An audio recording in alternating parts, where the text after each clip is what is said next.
Good afternoon, everybody. How you doing? This is Coach Renz. Welcome to Deconstructing Christianity.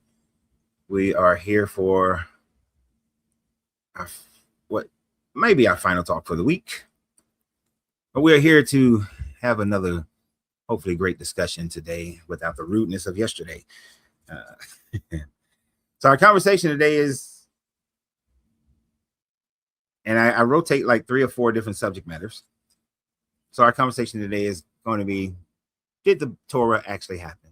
Is the Bible historical? You know my stance on it. No, none of these things happen. Not one thing that the Bible claims to have happened, these mystical things, ever actually happened. Especially when we are looking at the Old Testament.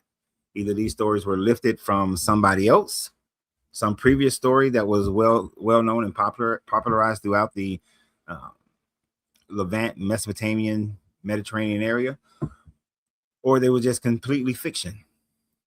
And one of the ways that you write fiction is to add that fiction, add a little bit of historical things to it, so that people think that the thing happened in actuality. When we look at these things, we recognize that no, none of these things actually ever happened. But when you're dealing with people who don't know how to do research, don't do research, or back in the day couldn't do the research, then it's easy to pull the wool over their eyes. And that's essentially what we see. The same way that we see people get in think about it. In today's world, people are lied to about current events, things that are going on, which will become history. And then those things have been manipulated to the point where people believe that certain things happened in the past when those things never actually happened, or they are a shadow of what actually really happened, right? People do this in their daily lives, and people certainly do this in literature,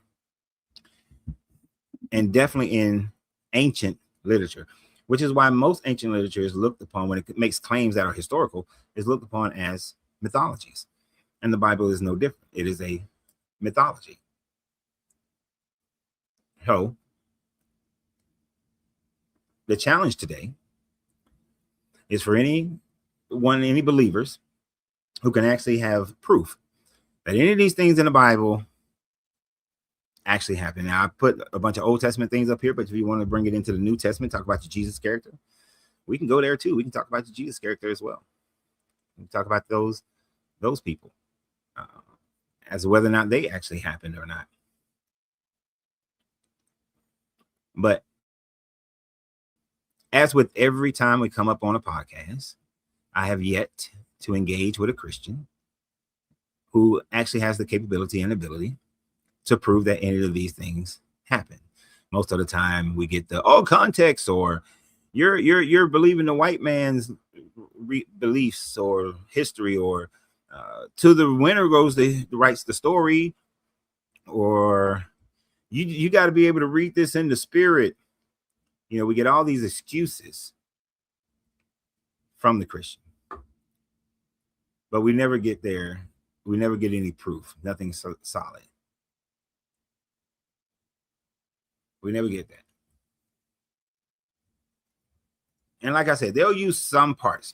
One of the best examples is that historically we can identify that Hezekiah existed.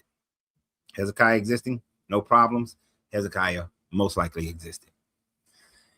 Hezekiah was sieged by the Assyrian king Sennacherib. We can agree that happened. Hezekiah paid the bribe, the tribute to Sennacherib. Both sides of the coin, both the Assyrians and the Bible, agree that Hezekiah paid the tribute. But Hezekiah says that an angel came down and killed 180 of the troops, of the Assyrian troops. But we can see how Sennacherib pulled those troops, said so in his own statements in Nineveh. But we can see how that troop movement then moved down to conquer the rest of Judea and on into Egypt. And if the armies of the Assyrians had lost 180,000 men, then their conquest of Judea, their conquest of the Sinai Peninsula to the Nile River, would have at minimum been halted and have to be done a few years later. So did Jerusalem exist? Sure. But did the mythological stories surrounding Jerusalem, did those things happen? Right? That's the part. That's the problem.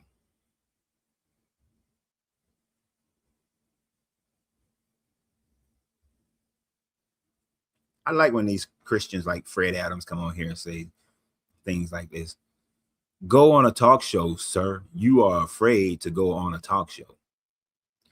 Without considering the fact that they don't want to invite me to their talk shows. Now, I have done the show Talk Heathen.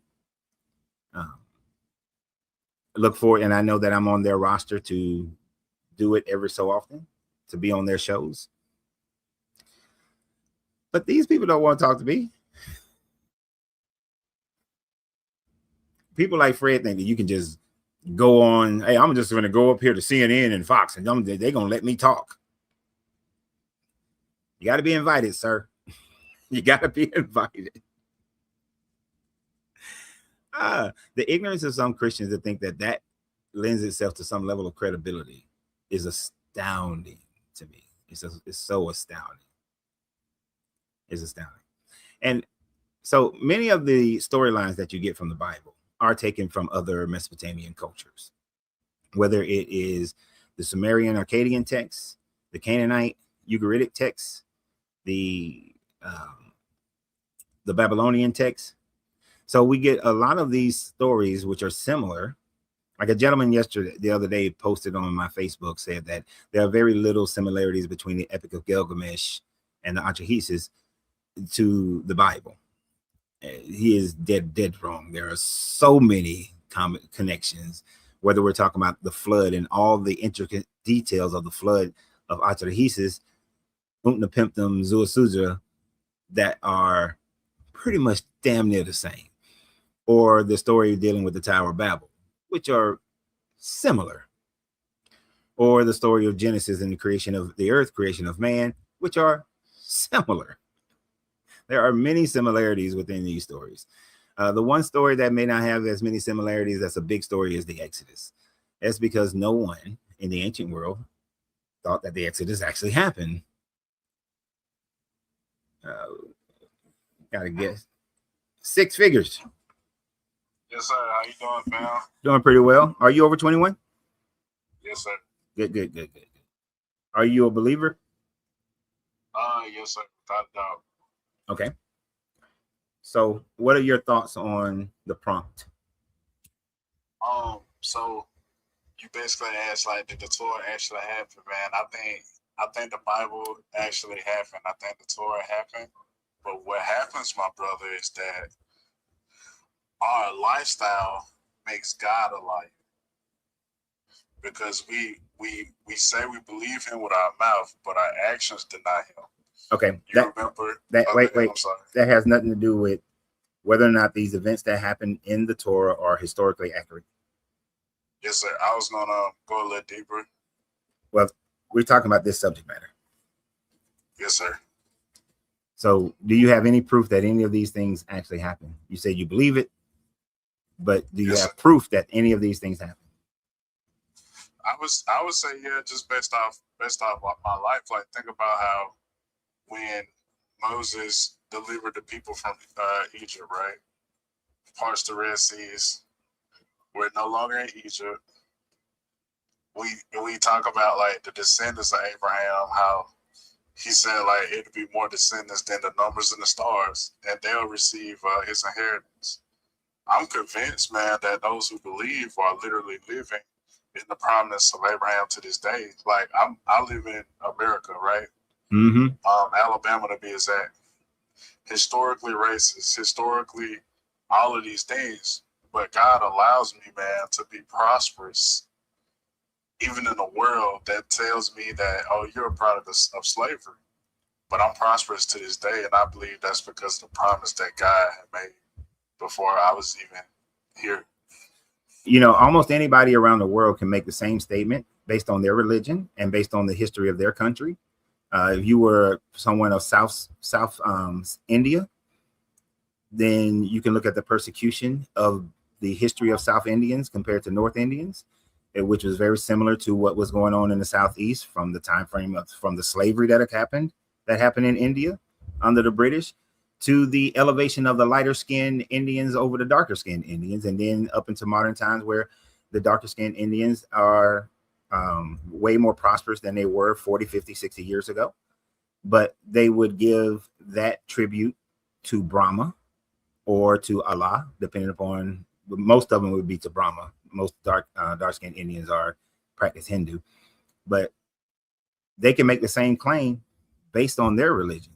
So, but that doesn't mean that the stories of the Hindu religion are true, which though goes over to, that doesn't mean just because your life is better doesn't make the Bible stories true. It can be inspirational, but it doesn't make it true. So let's look at the Tower of Babel, right? Like, we know that story, and we have people all around the world that speak different languages today. What's your perspective on that? People were speaking different languages from the very, very, very, very beginning of mankind. Linguistic archaeology, you can see where the root of different languages come from. So like most African languages have absolutely nothing to do or no connection whatsoever to any root language of the Romantic languages, the Latin languages. The Mesoamerican languages have no root connection to the Levant, the languages of the Levant or the Semitic languages. And the fact that those languages were around before the Tower of Babel. So for instance, cuneiform, and we have that in writing on tablets, was around before the Tower of Babel story ever happened. So was the Egyptian language. I agree. That's true. So that would invalidate the story. So let's go back further down, like to Adam and Eve, like when God curses the land, where he's like, it'll be thorns on the land and women's pregnancies will be painful, basically having contractions. What's your perspective on that? Same thing. Well, same thing, but different. Women having contractions and pain in childbirth have been something that's happened, as far as we know, before the Bible. So the Adam and Eve story happens around 4004 BCE. People were around long before that, and we can't say that we don't have anything that tells us what childbirth was like back then, but people were having babies long before the Adam and Eve story. And the other end to that, brother, I apologize. So you're saying people were having babies before Adam and Eve? Yes. Okay. You live in America. You live in Alabama, right? Yes, sir. Okay. So do you know that out in Utah, I think it's Utah, that there are human footprints that date back to 25,000 BCE? And those footprints are men, women, and children. Okay. So people been around long before the Adam and Eve story was ever created. And the Adam and Eve story, based on the Bible, dates back to 4004 BCE. So yeah, people were having babies long before that. And then as far as the land is concerned, the sub-Saharan Africa, the Southeast where you live, has never been a desert, has never not been green and with foliage. Even during the Ice Age, they were cooler temperatures in Alabama, but they still had green foliage. So Alabama has never experienced a lack of vegetation. Oh, well, it was like when you read it intently, it'll say like thorns was on the ground, like thorns and bushes and stuff like that. Well, bushes has been around for as long as we know. I'm talking about like briars and thorns, on the ground. That's always been.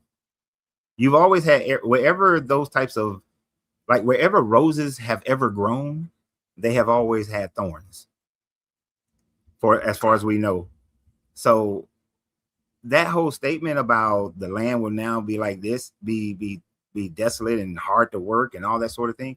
No, one of the reasons why a lot of cultures, equatorial cultures, didn't develop the technologies that other cultures developed is because they didn't have a need to.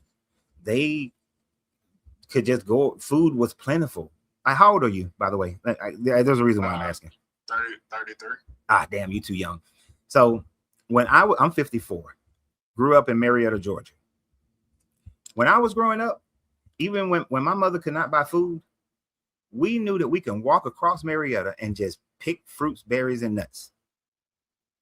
That's how the land had always been in those equatorial areas, tropical areas, and the areas slightly above the tropicals, which would include the Southeast.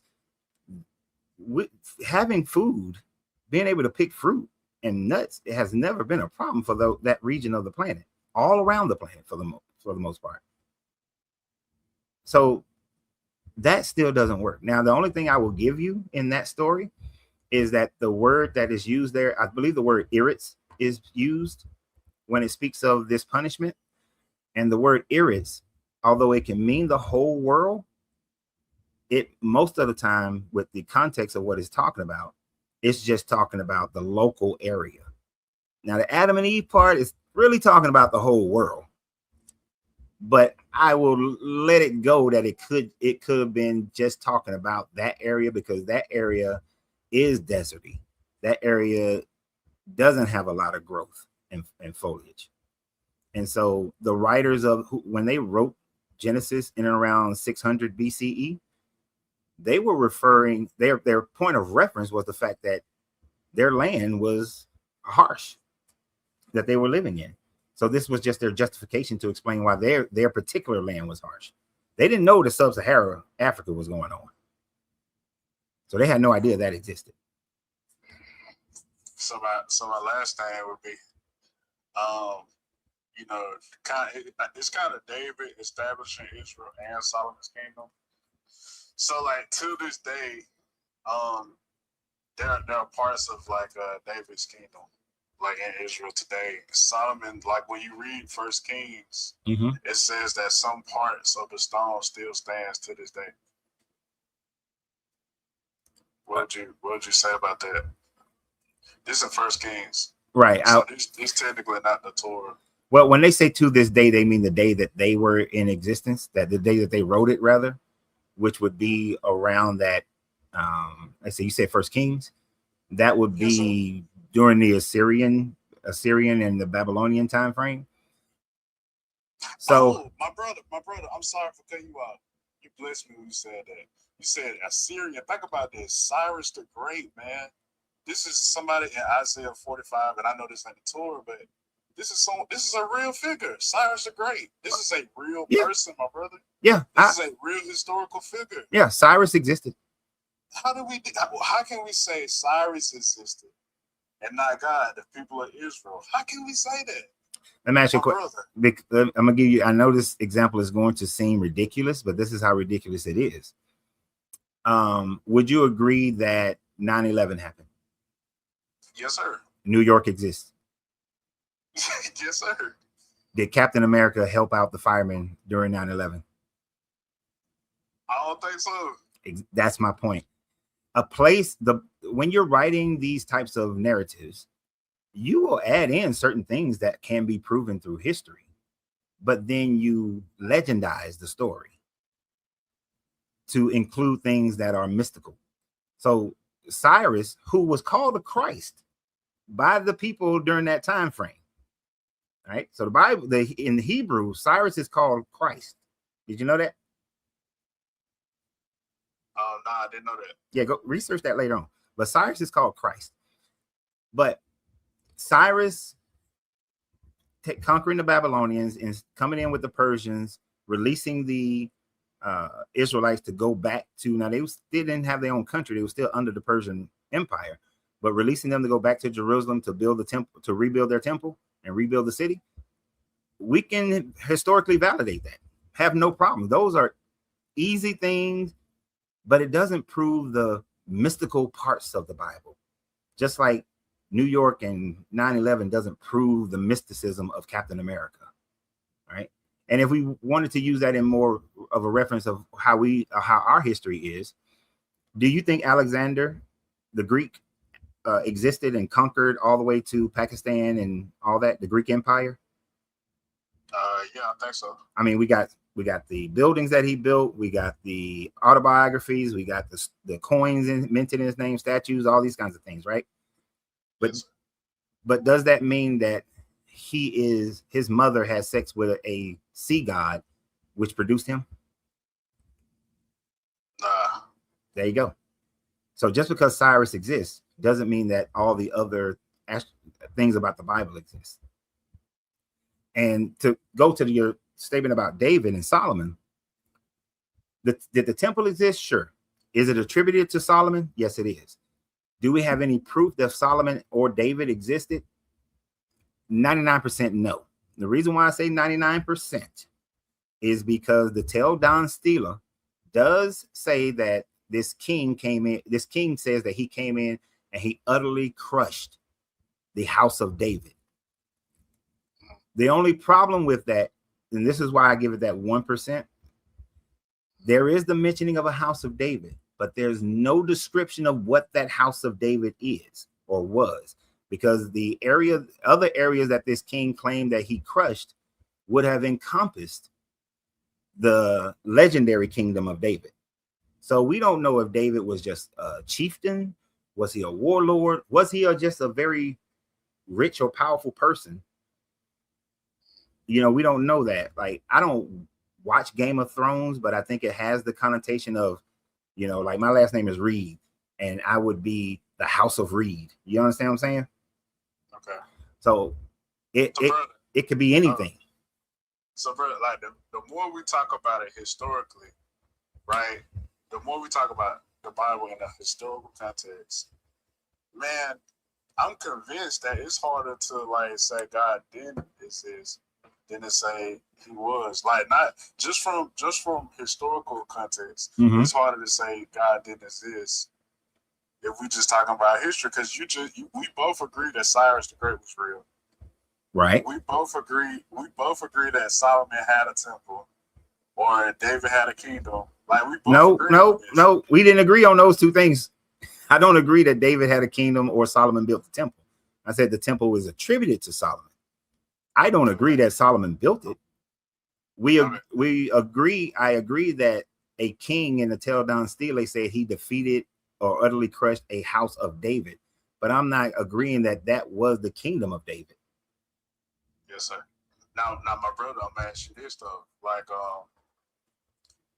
and I know I'm not talking about the Torah, but I guess I'm in the historical books because I'm still in Second Kings. You remember Josiah the king, right? Mm-hmm. Will we agree that Josiah was actually a king, like historically speaking? Yeah, he was a puppet. He was a puppet king. This man was really a king. This 8-year-old boy was really a king. So how do we believe all those things? That's historically facts, right? And we can't believe the Torah, because like, how did they even get there? Okay, I don't think you got my other example, so let me give it to you a different way. All right, do you believe that Ramesses was a pharaoh? Yeah. Hatshepsut, Akhenaten, all these Egyptian pharaohs, you think they existed? I think historically speaking. So since they historically existed, does that mean that Ra, Isis, Osiris, Heru, Thoth, all those guys existed? I don't know. No, I don't know those last names. But I'm saying those were the guys that they worshipped. Those were the guys that they attributed their success. They attributed their defeats. They attributed their growth. Do those guys exist because we historically know that those pharaohs existed? I get what you're saying. That's tough for me to say. And the reason why I say that is because, I'm gonna always speak from a biblical context. And I'm still in the Book of Kings, when Elijah the prophet challenged the 500 Baal worshippers, and he say, "Hey, if your God is real, command them to, send fire and burn up these wooden calves." So I'm always speak from a biblical perspective. So I mean, if your mind is already made up to your landing point, then that's always where you're going to land, because I see that story as a very cruel story and not the story of a good God. But like I said, if the measure of this conversation is if Solomon did, let's say Solomon, there was undeniable proof that Solomon existed. Oh, deconstruction. Before we land though, I just want to ask you this: do you think Jesus was real? Nope. So he wasn't a real figure. Nope. Like historically speaking, not even Bible. Nope. Not even historically. Okay. No, Jesus is not a historical figure.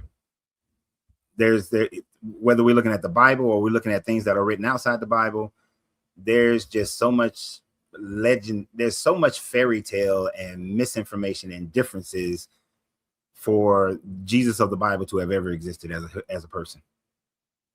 Okay. You know, so I used to, but no, not anymore. What made, and I guess it's not my place to ask this. You can ask. You don't have to answer. What made you go from like, man, I believe, like being from the Bible Belt, you know, I'm pretty sure you had a grandma take you to church about Sunday school. What made you be like, bro, this is a fairy tale. This ain't real. Studying the Bible. Okay. Yep. And you know, yeah, we had to go to church, and my grandfather always said, never devote your life to anything that you don't know about. So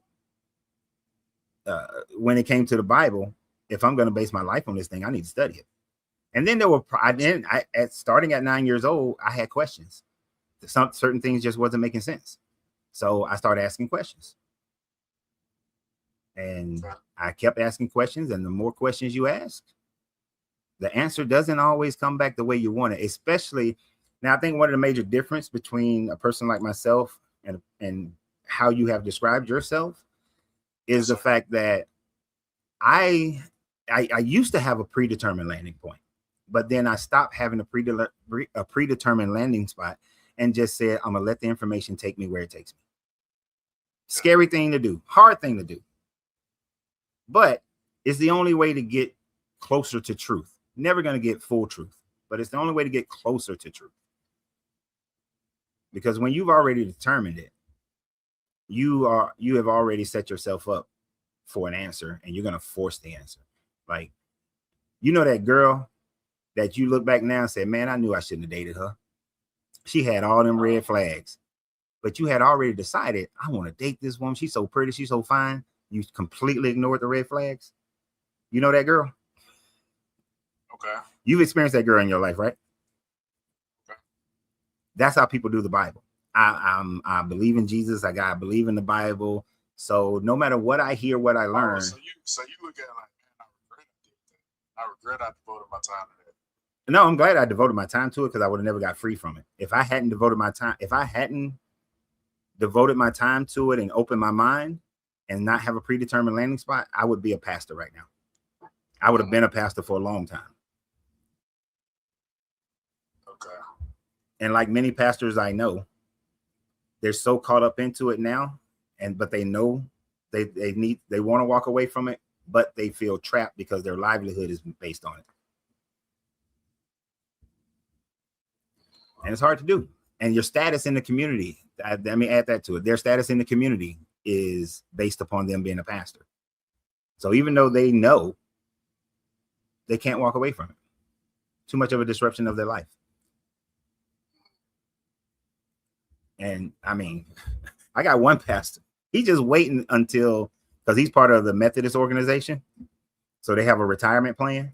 He's just waiting to hit the retirement, and he just told me he's gonna stop. He's done with it after that. But he's so far out of his train. So he trained to be a financial advisor, a stockbroker, but he hasn't done it in 20, 30 years. He can't just jump into that. And his family life will be thrown in turmoil. His kids who are in college, all should be in college now. He can't afford to walk away from the Methodist Church. So. Okay, I respect that. Yeah. Paul calls himself a bond servant, and that's what I am, man. I'm a bond servant to this. I'm not a slave to nothing. Sir, That was one of the problems I had with the Bible. How am I going to go out? Why my ancestors fought through slavery, dealt with slavery, endured slavery, and now I'm going to call myself a slave to something? I ain't a slave to nothing. Because when you become a slave to something, that means you have no freedom to think beyond what your master has given you. And I refuse to be a slave to anything. Like I'm not a slave to being in America. I'm not a slave to being black. I'm not a slave to being a man. I'm not a slave to even being a human. If I could get off this planet, I wouldn't be a slave to being an earthling. Because really, if I can get off this planet, I leave this planet because it may be beautiful, but humans mess it up. Humans are a virus.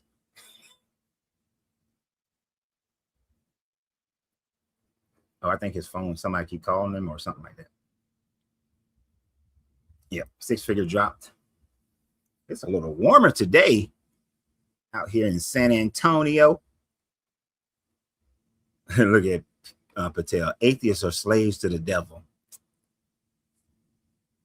The level of, do Christians ever? Oh, shit. I'm sorry. A lot of people have tried to get on here. I did not see the order that everybody was trying to come on. So I'm just going to start from where I think, how I think it goes, but I'm not sure.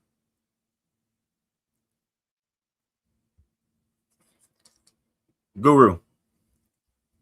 Yo. How you doing? You over 21? Yes, sir. Yeah, you had me on sometime before, a while back. I'm in my 40s. I know. I just got to ask every time because for some, I guess there's a TikTok issue. So, yeah. Oh, yeah, no problem. No worries, boss. No, we were on the same page at that particular time when I came on your live, me understanding that it was all malarkey and, stuff like that. But I think where we disagreed at, and I might even have been kicked. I don't know. I don't think we had an argument about it. You might have something to do too. But anyway, we had this disagreement with the esoteric aspect of scripture. Now, I don't believe it as face value. None of the stories. I don't even know if they unearthed any biblical characters for me to even try to believe it. And I know it's not written in a chronological order or anything like that. But can someone get any lessons or morals from it, your opinion, or read it in an esoteric way to gain some type of allegorical meaning or something like that, in your opinion? So I'll start this with the fact that there was a time frame in my life where I was on that. I'm going to read the Bible and I'm going to pull the hidden knowledge from the Bible that most people just aren't getting because their mind hasn't ascended high enough to get it. But then the thing that, and there were some information, there were certain things that I read it and I can get like an esoteric idea, like the Jesus character saying that the kingdom of heaven is inside of you, right? Or the kingdom of heaven. Well, in the Bible, it says the kingdom of heaven is at hand, meaning that it's present, that it's right now. Esoterically, I took that as I can make life now heaven. I don't have to wait for heaven. It's all about my mind and my attitude, my actions, how I vibrate in this world. So, yeah, you can get some lessons like that. Not murdering people is a good thing. Not stealing, that's a good thing. But then there's no esoteric lesson for how the Bible says if a young girl who is not betrothed to someone is essayed by a man, then the father has to pay the man. Then the man has to pay the father 50 pieces of shekels, 50 pieces of silver. And then the young girl has to marry this man, provide children, and the man can never divorce her, even if he gets another wife. There's nothing esoteric about that. That's just cruel. That's true. So you can get some, but because of all the messed up stuff in it, I don't even bother with it. I can get every other esoteric lesson, every good esoteric lesson that the Bible does have, I can get it somewhere else where it doesn't have that jacked up stuff. I hear you on that. We agree on that as well. One more question too. So I have found myself going to a lot of Masonic live I'm gonna say curious in the sense. Well, I'll just say curious, right? Uh-huh. So I'm not sure. Are you a Mason at all? Yes, I am, but I'm not a practicing Mason anymore. Okay. So you might not be able to speak on certain things or whatever. Would you say that being involved in Masonry when you were involved or practicing steered you away from scripture? Because I know that a lot of the guys say that you can be any religion you want and be a part of it, right? Yeah, it didn't steer me away from it, as I had already walked away from Christianity at that point in my life, but I considered myself to be more Gnostic at the time frame. So I still believe that there was some supreme being. I didn't consider myself to be atheist during that time frame. And a part of Masonry is the fact that you have to believe in a God, but it can't be an evil God. So you can't believe in Agramenia or Satan, in any of the evil gods of any religion. You can't believe in the evil version of that God, because the main thing is making good men better. Is the main thing about Masonry and the brotherhood of being there for one another. So I was still fine practicing Masonry. They knew that when I came into Masonry, that I didn't believe in the Christian God. Yeah, because you have to express your belief. Right. So no, that's true. And although there were a few brothers who wanted to blackball me because they felt like Masonry is about Christianity. But then they had to be educated by the other Masons that no, Masonry is not about Christianity, because you got Masons of all religions that are involved in it. Correct. And then one of the guys were telling me that at least 80 to 85% of Masons, especially in PHA, are more than likely Christians. In PHA. In PHA, yes. But as far as the whole thing, I would say it's more like 65% are Christian. Okay. Were you Grand Lodge Estate or just PHA? Ancient, Free, and Accepted. Ancient, Free, and Accepted. Okay. And that's where. So, do you take back any regrets in joining Masonry? Oh no, none. I learned a lot of good stuff, and if you like esoteric teachings, it's a good place to learn a lot more esoteric teachings. Okay, because that's what I was trying to understand about. I haven't joined yet, obviously, and I'm super curious. Obviously, a lot of the negative things that's out there about it. I'm not saying I'll hold on to those or believe it at all, but it's out there, and it's more of that negative than the positive. You honestly only get the positive from the people that's actually in it. So yeah, because most of the people who are talking the negative have never been a part of it, and they are just they're parroting something else that they heard. Most of it comes from the 1950s. You had the anti-Masonic political party, and so they started saying and at that time frame, 80% of men in America were Masons of one sort or another. But they start saying all this negative stuff to try to win the presidency. And at the time frame, the main person over the Grand Lodge said, "Don't fight it. Don't say nothing." They were counting on the fact that that Masonry was looked upon as a good thing, and they didn't fight. And since they didn't fight, the lie became the truth to a lot of people, and so the membership dwindled. And then by the late 70s, early 80s, the Grand Lodge was like, "Oh hell no, we got to fight this stuff." It's kind of like a little late, but we got to fight this stuff out.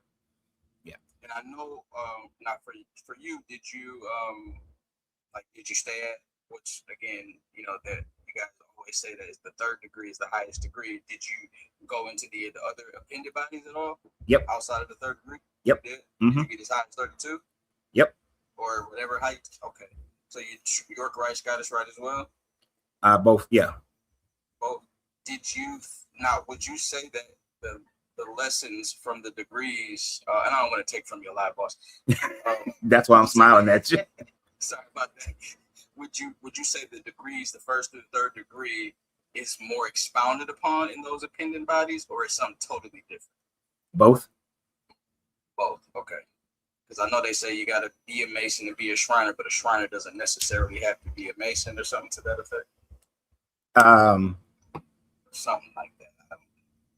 No, you don't have to be a Mason to be a Shriner. Okay.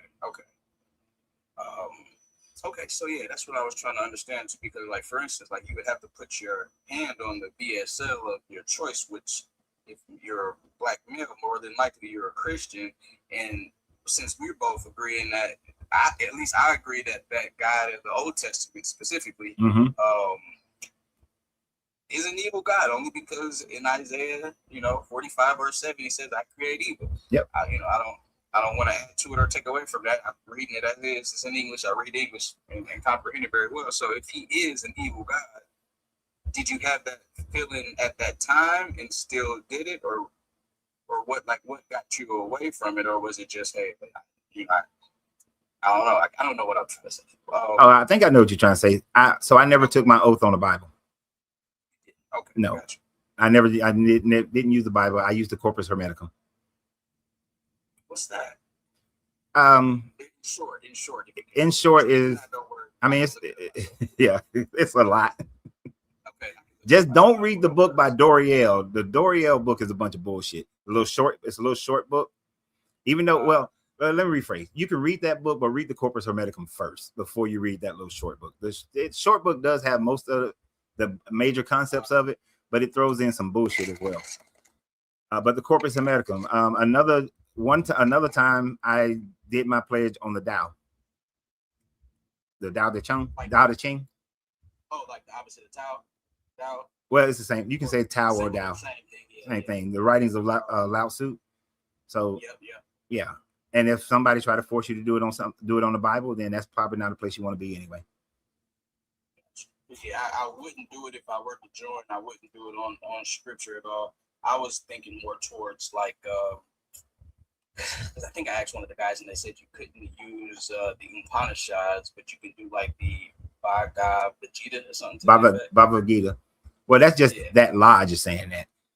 The hardest part was like a lot of the lessons resonate around, like if I were to meet another Mason and there are certain things that we would say to each other, and some of that is based on the Bible, based on the Old Testament.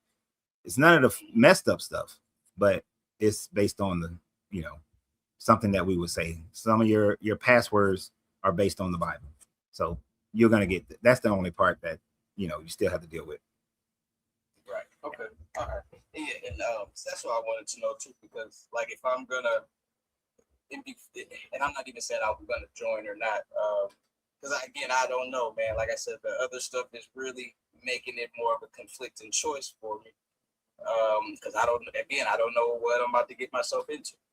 Well, I can't tell you everything you're gonna get yourself into, but I can tell you this: you get yourself into a brotherhood where you may not. Give you an example. I was on a cross country motorcycle ride with my brother. My motorcycle broke down right before you cross this bridge to go into Memphis. We was like, there was no exit near us. I gave it a distress signal, and within 5 minutes, a brother pulled over on the side of the highway. Well, not side of the highway, on the frontage road. He took me to go get another battery for my bike, made sure we got the battery installed, made sure I got on the road, gave me his information, told me if anything else happens while I was in Memphis to give him a call. And he will do whatever he possibly can to make sure that I'm okay.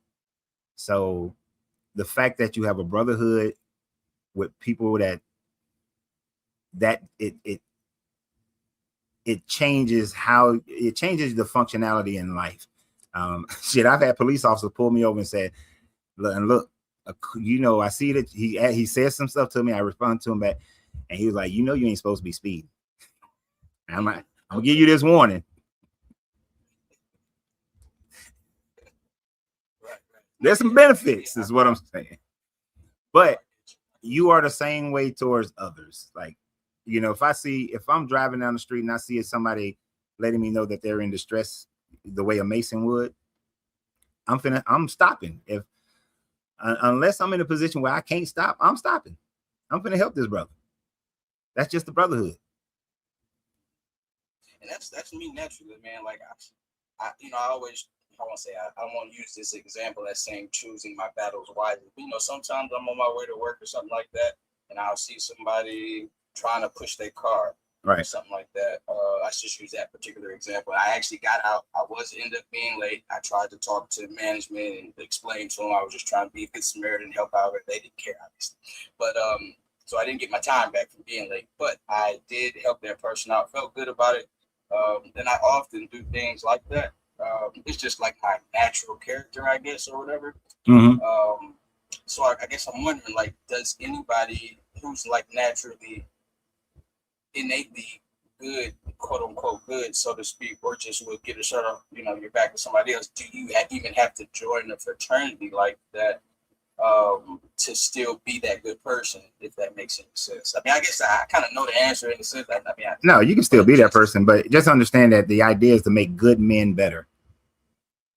So it's to make you a better person than you already are. And then and somebody just posted something that makes me that'll help bring this back to our conversation, to the conversation. So this dude Miko just said, but you have to sell out the rest of your people to get those perks. People not as away used to not, but yeah, in the comment section. So here's the thing. He might have been awake. When he probably did. But I would rather the world become Masons and Eastern Stars before they before they join a religion, because religion keeps separation, just like race keeps separation. Right now, I know that as a black man, I got certain trials that I got to go through that other people don't have to go through. Right, but the thing about Masonry is that I have been in situations where people they want to hate me because I'm black, but then they find out I'm a Mason and all that goes away. Now I know they still gonna be racist to the next black person, but and I always think, and I said this to this gentleman, this happened like 7-8 years ago. I said, if me being a Mason takes away your racism towards me, and then I quoted some stuff from the books that we read, and I said, so shouldn't that make you not be a racist, period? I agree. And then I reminded him of the treaty that was signed by the PSA and the Blue Lodge. And I said, now the treaty was signed, so that's letting you know that Masonry as a whole, even though it used to be, there was some racism in the past, it's saying racism is not part of Masonry. Right? And then we was and this all happened at this meeting where there were Masons from all over the world. I'm talking all over the world, bro. When they did the kind of a table of nations type situation, you saw it wasn't 154, like there's 154 countries, but it was like 70, 80 countries represented at this event. And and think about it, all these people from different walks of life, different cultures, but in a situation that doesn't require anybody to believe in one God, we were all there as brothers. Yeah, that's an amazing thing. But if you try to do that religiously, it will never work, because everybody thinks their God, their religion is the only one and the right one, and everybody else is going to hell. Yeah. And that's the problem with these stories, like especially the Old Testament stories, because the Israelites are the chosen people. So everybody else is just a redheaded stepchild, as we like to say. Right? So that's the bullshit of, that's why religion needs to be dealt with and done away with. No, I agree, man. I felt that it made me growing up,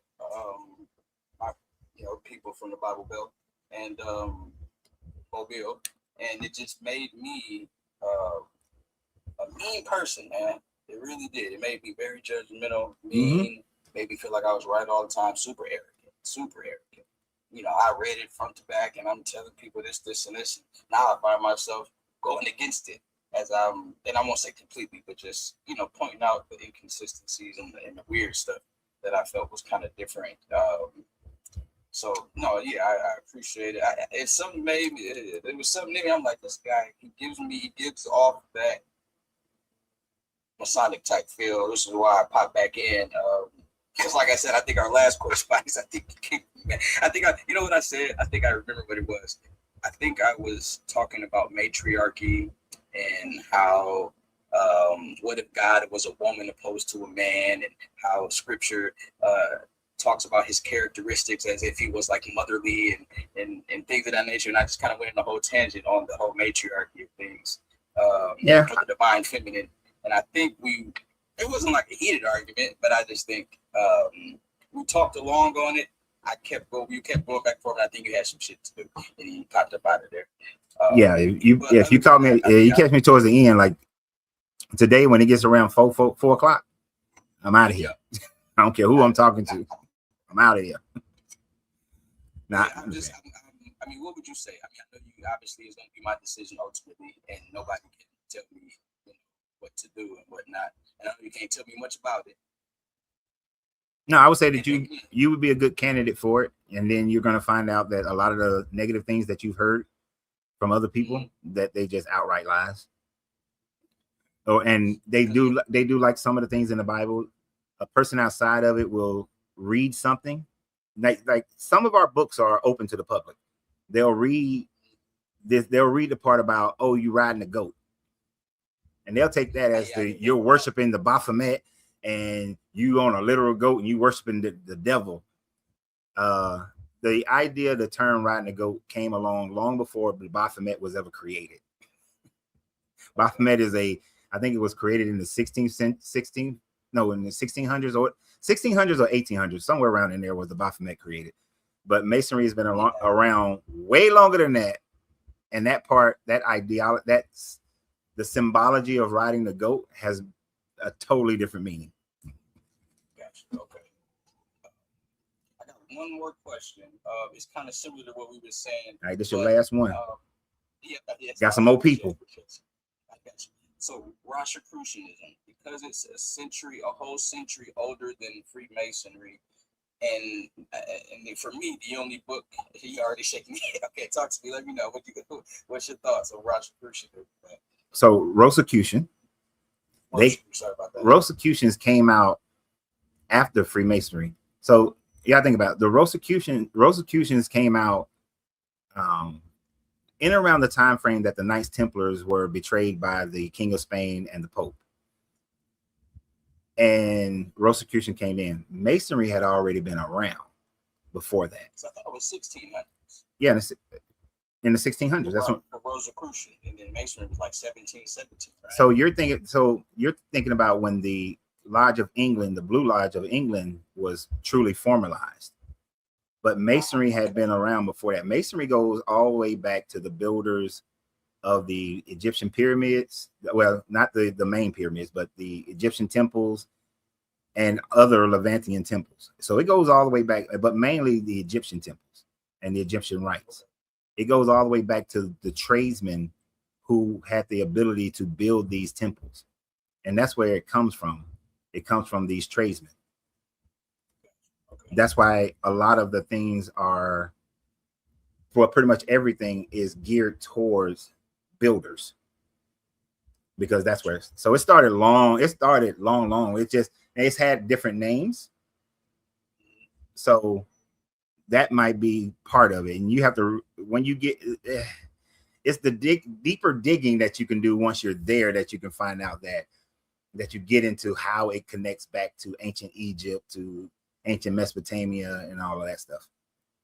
It just find that within the first 3 degrees, or you got to go in. Nah, you ain't gonna find that in the first 3 degrees, no.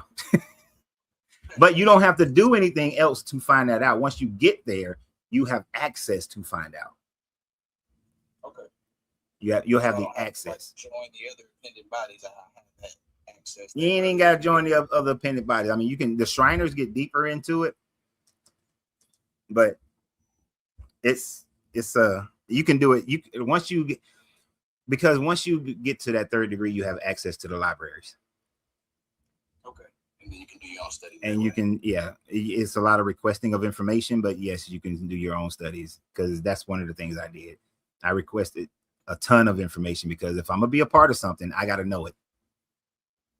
Right. Yeah. But I guess so you used the Tao, right? You said the Tao, and there was one other you said before that. The Corpus Hermeticum. Yes, sir. Corpus Hermetica. Yeah, and just to piss off people sometimes, just to mess with them, I ain't even trying to piss them off, just to be funny. I've used the Bhagavad Gita. I've used the Vedics. I've used damn near every book I could think of, just because I wanted to validate that you do not have to be a Christian. You do not have to do this stuff based on the Bible. No. Okay. All right. I appreciate that. Yeah, I'll figure it out. I received the petition. Just I guess I got to figure out if I want to find out. So yeah, it's one of those things that you can only learn so much outside. It's not until you get inside that you actually learn it. I've never met any. It's beneficial for the family as well, or just myself, or no, it's beneficial for your family. Okay, it is. Oh, and were you going to say something? I'm sorry, I cut you off. Oh, other than some dogmatic Christians, I've never met anybody else who regretted going through it. Okay. And that's the only thing I see. Every time I see someone talk negatively about it, or that they ended up leaving, they spoke heavily on Christianity and said it just bothered them and it was messing with their Christianity, so to speak. So yeah, and they're usually under a pastor who dogs it out. You know, they listen to all the negative stuff. It's kind of like if you go back and you listen to all the negative people. If you're I don't know if you're married or not, since you mentioned family. If you sat around a bunch of people who dog the shit out your wife, after a while, you're gonna start thinking that your wife ain't shit. Yeah. So it's the company that you keep, I guess. It most certainly is. All right, man. I appreciate that word, man. Keep doing what you're doing. I'll tap up for you and talk about it here, man. Appreciate that. You have a good one. Yeah. Can never stay on subject. Shit, I know how to say this, but I'm about to say it wrong. McTime. McTime. That's what it is. McTime. McTime, you there? Yeah, I'm there. Can you hear me? Yeah. Well, you keep changing your damn name. Yeah. It's Mac time, man. Mac time. You just Mac, man. You can't play me like Pac-Man, man. Get it right. What's My up? bad, What's up, man? How you doing? Can we just straight from the top, or we got to stick to the topic that you got on the board up there? I would like to stick to the topic, but since I let the other guy straight All right. from the topic, what you got? What? I let him straight from so go ahead. Oh, all right. Well, I want to talk to you because I've been trying my hand. I've been trying to channel my inner coach. And I've been on a couple of YouTube streams, been on the panel debating Christians.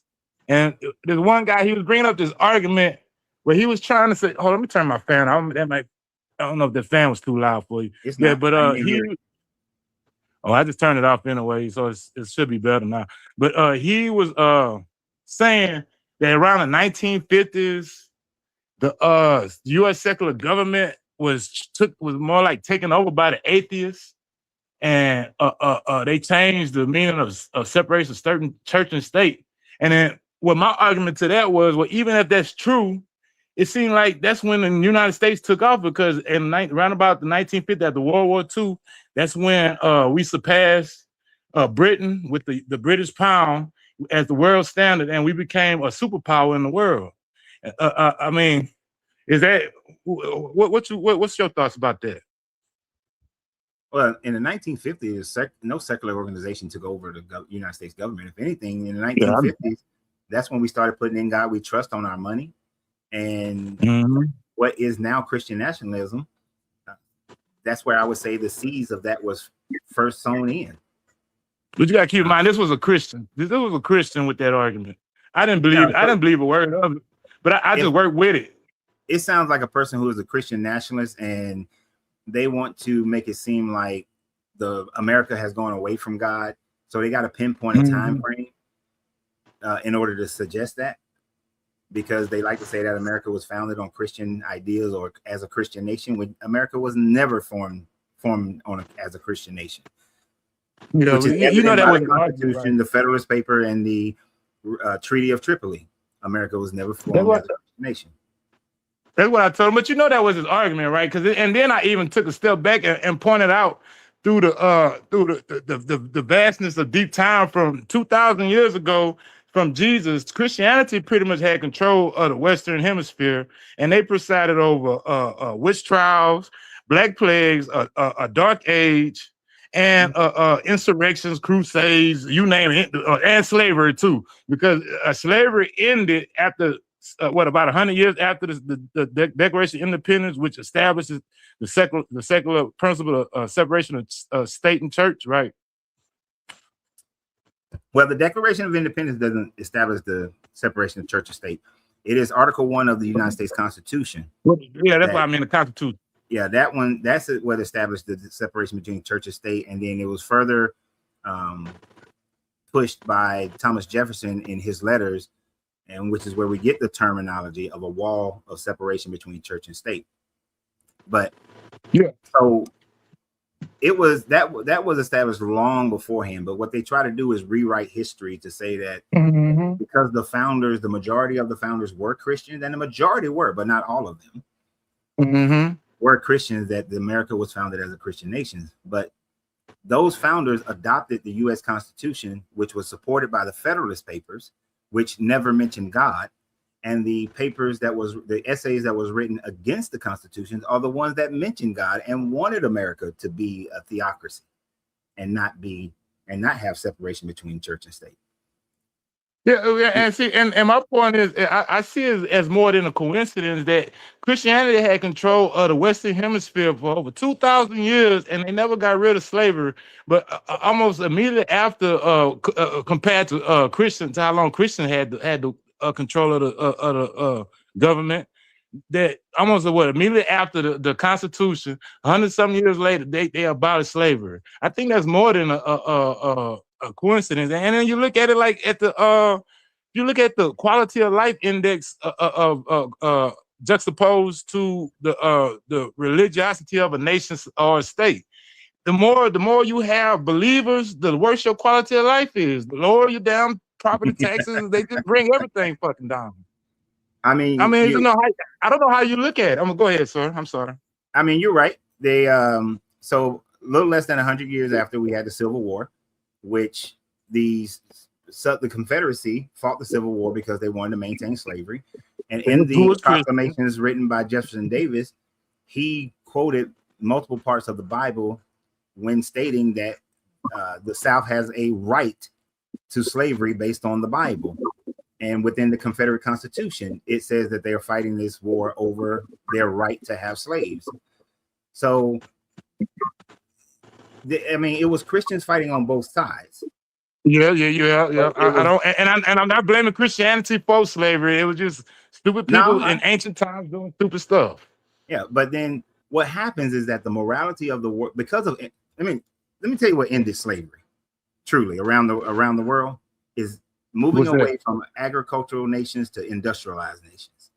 When you have an agricultural nation, slavery becomes somewhat of a necessity in order to, once the population get to a certain size, slavery becomes a necessity for those people in their mind. In an agriculture, once we started industrializing, once industrialization happens, and we started using machines and things of that nature, slavery starts to now can be seen more philosophically than a need for economic and civilizational development. So that's what killed slavery, in truth. Well, that's interesting because having said that, how much do you factor in the separation of church and state with abolishing slavery? How much did that have how much did that help? Wait a minute, say that again. What you just said with the advent of the industrialized nation and the industrial area, how much did separation of church and state play into abolishing slavery when you add those factors? Well, the separation of church and state really doesn't play much of anything into that. So like England, so let's look at England, for example. England abolished slavery a good 60 years before it was abolished in America, right? Okay, and they were still and they still had a king. And the king was Okay. still the head of, he was head of state and he was head of the religion. There was no separation of church and state for England at the time frame. All And right. so but England industrialized long before, you know, about 70 years, 70, 80 years before America. So with them moving towards industrialization, that's why the slavery ended in England beforehand. And church and state were not separate. That's interesting. So you say it's majority industry that did it. For the most part, it's Well, industrialization. I like to think that the separated church and state fostered an environment where people can have different thoughts, because you got to remember, and that was another point I brought up. Science works better now that they got all them damn Christians out of it. I mean, well, not just Christians, but the less believers they have in whatever religion, the better it seems science work. Because like look at Newton. Newton is like one of he's like the best of us, one of the smartest people that's probably ever walked the planet. Him and Einstein, right? And Newton couldn't figure out the relativity of space and time, because he thought the relativity of space time, because he thought space and time was absolute and objective like his God. So I think he could have figured out relativity 400 years before Einstein if he would have let go of the idea of absolute and objectiveness, because he thought it was like his God. I would agree with you on that one, that religion has, even though some religious people have made great strides in science, it's time. When you think about when you think about them in their totality and competition, you're always in competition with yourself. So it's not Einstein, it's not Isaac Newton compared to everybody else around that time frame, but Isaac Newton compared to Isaac Newton. You give an Isaac Newton that is not religious, and he probably does come up with a lot more than what he came up with. What he came up with, I think, but he probably would have came up with more shit. But look though, Coach, if that's the best of it, if that's what it does to the best of it, what it do to everybody else? I mean, he's a very smart man. What it do to all the simple-minded people like me? You carrying this burden of all these talking snakes and donkeys and shit in your head, instead of something that you can really use to help mankind and society. What does it does to the simple man? It makes the simple man dumber.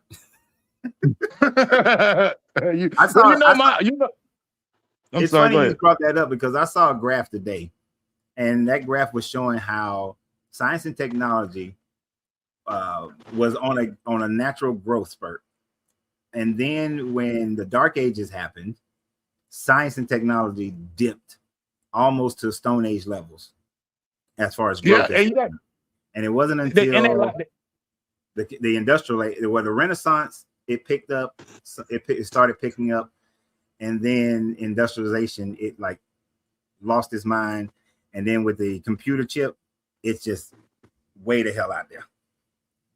Well, and then what I was gonna say, I forgot. I to be honest with you, Coach, I do believe that if the Dolphins was to rise up out of the seas, they would probably beat us with all these Christians. And maybe we get rid of some of these Christians, we could probably beat the Dolphins. But I don't think we could beat Dolphins. I'm not going. They got sonar, we got faith. They got sonar, we got faith, Coach. But that guy, to end his argument, he called me a slave, and it kind of it don't really bother me. I think it was another black guy. He was a Christian. It don't really bother me, but I'm looking at like, you the one that worships stuff and live in fear. I'm not doing any of that. If anybody should be a slave, that's you. Don't they Bible talk about they're a slave to their Lord or something? Yeah, it does. It said that when you stop being a slave to sin, you become a slave to God. That's something that I think Paul wrote that. So yeah, so he's the one. I guess he was just projecting on me, but I just find it very interesting. I wanted to bring some of that note. I'm trying to channel my inner coach. Coach, I'm on now. I'm representing the home team, and it get kind of hectic out there. Now you channel your inner Mac time. Let me go to some other people, I got that. Let me get some of these other people. I got that down pat. At about around 4 o'clock Central Time, I got to get off there. I got to hit the gym. Well, I'm gonna keep it short. I want to. I don't know if you saw that chat, that post I put the other day. I don't think you really care much. I'm gonna say, like, I don't mean like you don't care, but you to me, you seem like you just a chill dude in your happy home, and you do this YouTube stuff when you feel like it, just to waste a little few minutes. You're not trying to be like no debate bro and have no channel and all this. That's just my take on you. And I would just want, I was trying to tell this other guy that, because he was talking about that was that one guy that you talked to and his phone got all bad the other day, and you had to cut that off because it would hurt my ears too. He was trying to force his case for Christ and whatever. And I seen you tried to listen to him, but he got in the chat and he was talking bad about you, like you was trying to silence him and all that stuff. And I was like, look, man, the man, he does what he does. He probably ain't got the top of the line equipment that does all that stuff like everybody else, because he don't really give a fuck. He just come on in and do what he want to do when he want to do it. And I'm glad you do it, Coach, because I'll be paying attention. Appreciate it. And you're absolutely right. There have been times I thought about doing this, how I would do a business. Which means I put more into it. Shit. The only reason I got this microphone, I didn't go out and buy this damn microphone. It was gifted to me because I was doing the show on the Atheist Experience, and they was like, "You need a better microphone," and I was like, "Really?" And then they were like, "Tell you what, we got a guy that's close to you. He'll give you a microphone." That's the only reason why I got this microphone. I went about this damn thing because I do take this is a hobby. I got you, man. Now, I mean, I didn't want to put words in your mouth. That's why I want to come up and talk about, spend a little time on that, because I didn't want to put words in your mouth. But yeah, that's how my take on you. Remind me of one of them player old schools that's around the way that fuck with you when it feels like it. But other than that, you just stay on it over there, and I just do my thing. You know what I'm saying? That's what you remind me of. If I did this as a business, I would put a lot more time and energy into it. There are some moments where I do feel like I should do this as a business, because I do think that I know it ain't a thing, because I did it. There was a time frame where I did treat this more like a business, and I made good money. You know, I ain't gonna lie, I made good money on social media. And there are time frames where I do think that I want to do this as a business, but it will be another business that is a hobby for me, and I'm just doing it. It's not a business that I have a passion about.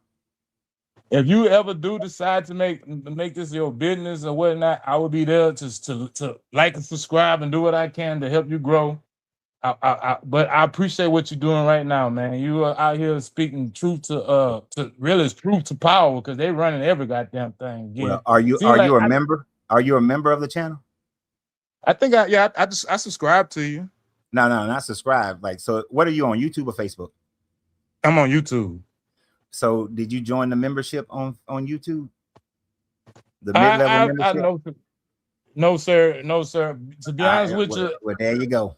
To be honest with you, I haven't had the finances to spend on stuff like this. It's $5. It's $5. All right. I will. $5 a month. You wasted $5 yesterday. No, to be honest with you, no, I didn't. I didn't. Okay, you wasted $5 this month. How about that? Yeah, I know I did that. Yeah, you ain't lying, but store and you bought a soda, you wasted almost $5. That's all I've been drinking, because hey, I tell you one thing: drinking sugar water and stuff is better than starving. Let me put it like this. Let me put it like this. This is how the business people. This is how the business people do it. Just this channel could really use your support, and goes a long way towards me being able to produce this content that I'm producing right now, and I'll be able to produce even more content and get more advanced equipment. All it'll cost you being a member is one Starbucks a month. That's it. Just one Starbucks a month. If you can go one Starbucks, one Coca-Cola, one arbitrary purchase a month and dedicate it towards this channel, then I can bring you more value than that Coca-Cola or that Starbucks would ever bring you. So that's right. Become a member or a subscription holder, or join the fan club. For the price of a cup of coffee a month, you can tell a Christian to go fuck themselves. Yeah, but I won't keep you any longer, sir. Sir? Yeah. If everybody went out and did that, I will start creating programs and classes and books, booklets, not a whole book, but a booklet. I'll start creating all kind of material. if people So were it's becoming official then, Coach. members. It's official. If you start seeing the return you want to see, you're gonna get in this more professionally. There it is. If I see the return I would like to see, then I will put forth all that energy, because I know when I first started this back in the day, I did put forth all that energy with no return. And I was like, well, let me focus on my popcorn shop. And then I built my cigar lounge, because that was providing me what I needed. But y'all want to see me put in 8 hours a day of work, with 3-4 hour lives that you can count on going to be at a certain time on certain days and all of that, and putting out free classes as well as paid classes and pamphlets and all that sort of stuff. Support the channel. Show me that that's what you want. You But get if that it's chat? not, Let's make it happen. Let's get coaching the game. I'm We're gonna cool win the either way. championship. I don't even seek out interviews with people no more, because I'm like, I ain't got time for that. I'm finna take all. You know how hard it is to get people to get on your show for interviews? Well, kind of now. I've been helping a friend out. She's starting her show up on YouTube, and we don't hardly have people to interview, so we mostly just debate ourselves. We got a thing going on now. I call it nacho morals. They subjective versus the atheist version of objective versus subjective morals. I call it objective morals nacho morals, because objective morals is not your morals. Your morals are subjective. Everybody else's. That's what I call it. But I don't know how you follow on that debate, and I don't want to open a whole nother can of worms. I know you got other people. I'm gonna let some other people get on here. Yes, sir. Well, I appreciate the time, and thank you, sir. Appreciate you. Later. Yeah, there's a way. And I know sometimes people, if I was talking to somebody about business, and I would tell them you got to put it out there first, and you got to make it where people want to do it, and so on and so forth, and advertise. But I've been doing this long enough that if just by me saying that, if you want a hell of a lot more than for me to treat this as I would treat a business, which means that I will devote a much more tremendous time to this and provide more information and provide a whole bunch of stuff. Now I got to see the evidence first, because I've been doing this for way too many years. Way too many. I don't know who's next. I'm just gonna start pressing stuff over here on the tick, as Trump say, the tic tac. That shit cracked me up. He said, I got more Tic Tac followers than anybody. I'm number one. What's funny, the number one guy on Tic Tac is that dude who does that. I hear somebody. How you doing? How did they switch to that? Yard?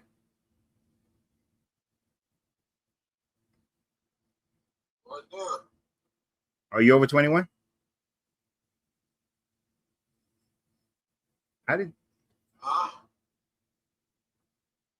How'd you get on my show? What up, bro? How you doing? Did you mean to come on this show? I'm from Jamaica, bro. Okay. Was it your intent to come on my show? How the hell did he do that? Some dude just jumped on my live and I didn't click on nothing.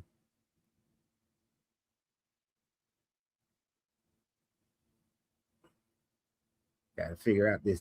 See, this Tic Tac be tripping.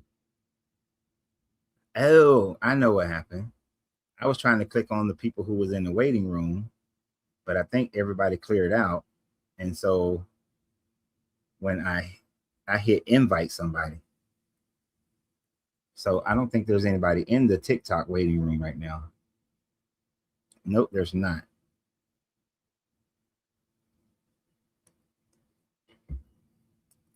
I don't know what happened. Have no idea. Anyway, I see that this is going to be one of those continued conversations into the next day,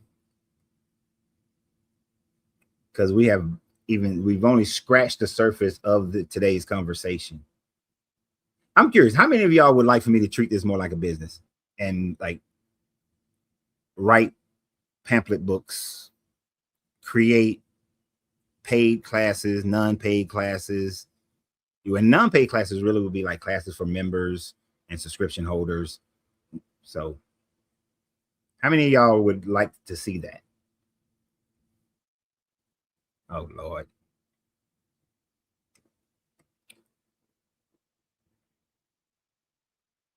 Fred Adams hit the link. And once again, Fred, the message that I get says you need to connect your microphone and / camera before you can be added to the show. Connect your microphone or your camera. Now, for those of you who do not know, Fred is special.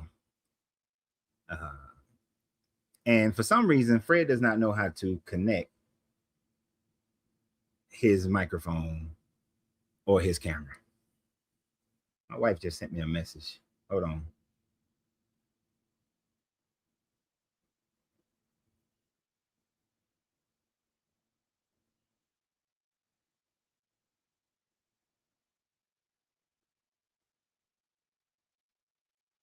I'd see what my wife wants to say.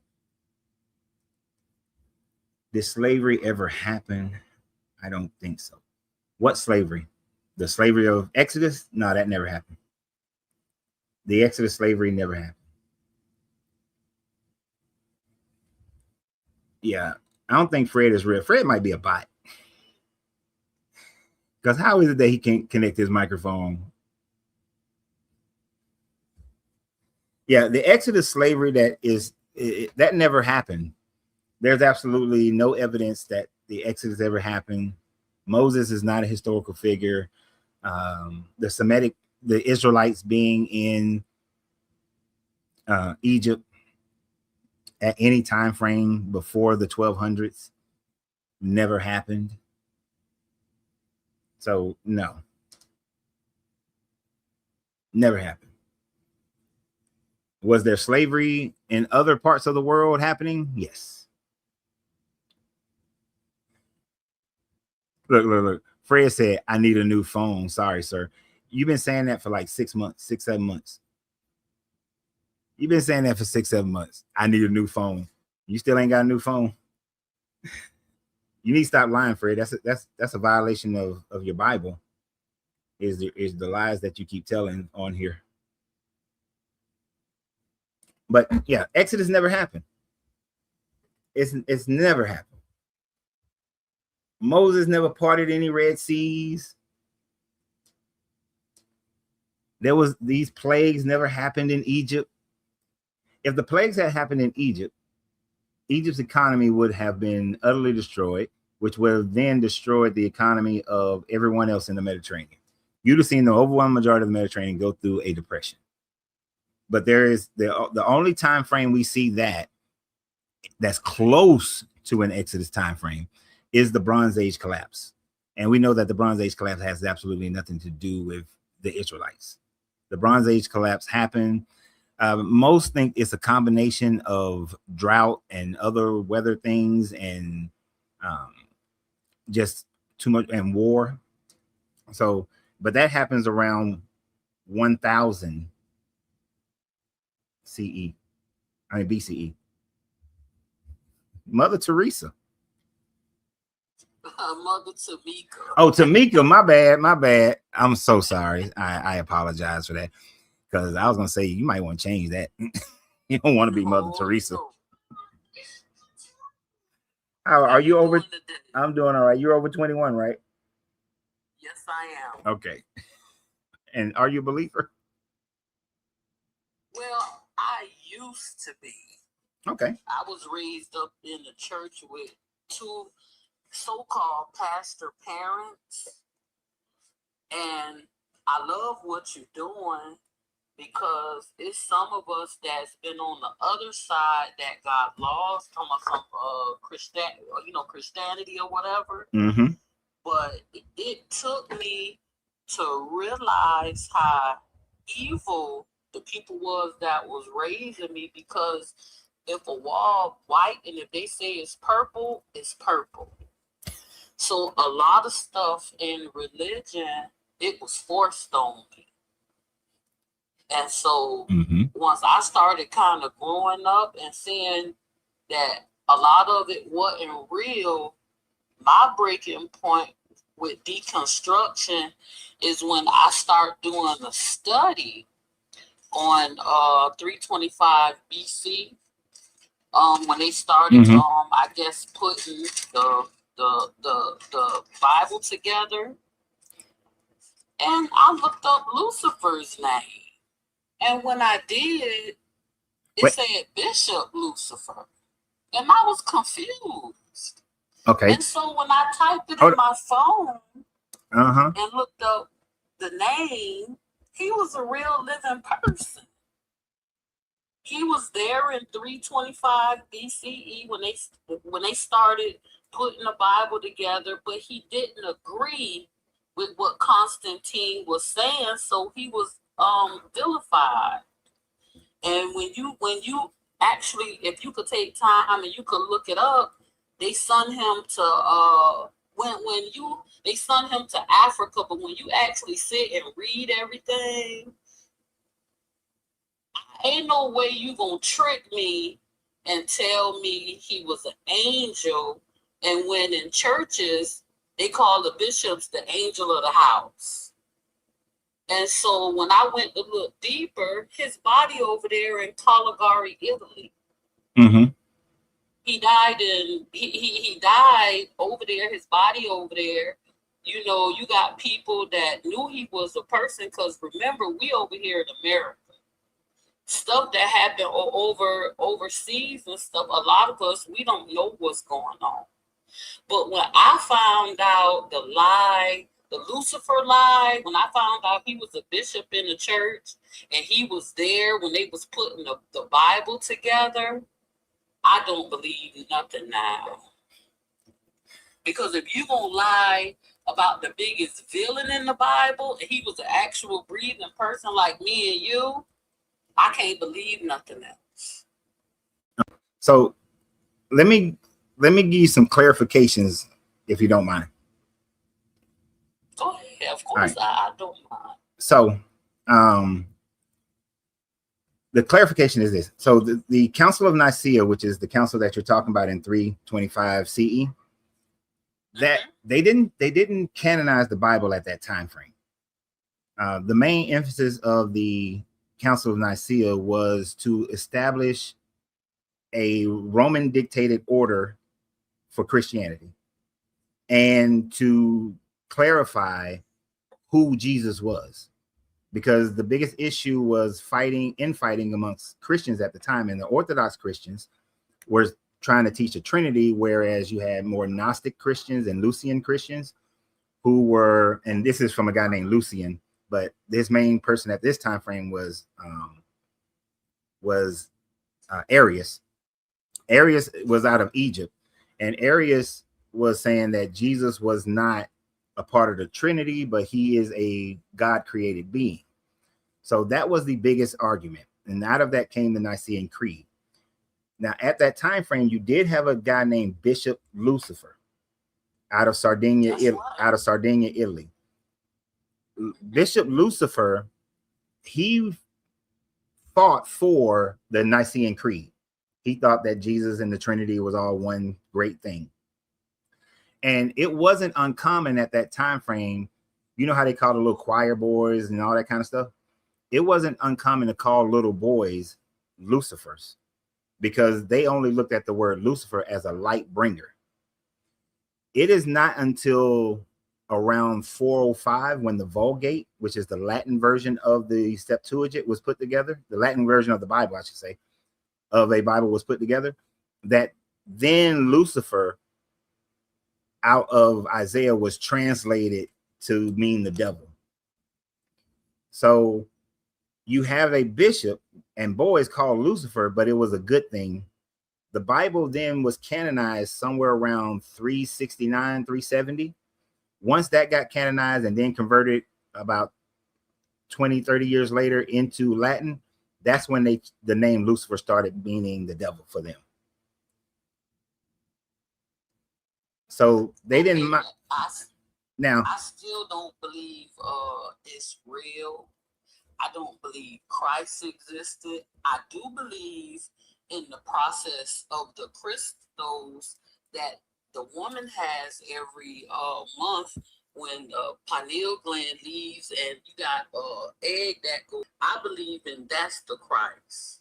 Okay. I don't believe in the actual physical person as of the Christ, Mm-hmm. because if the actual physical, you know how in Genesis, you know the original word from Genesis, parthenogenesis.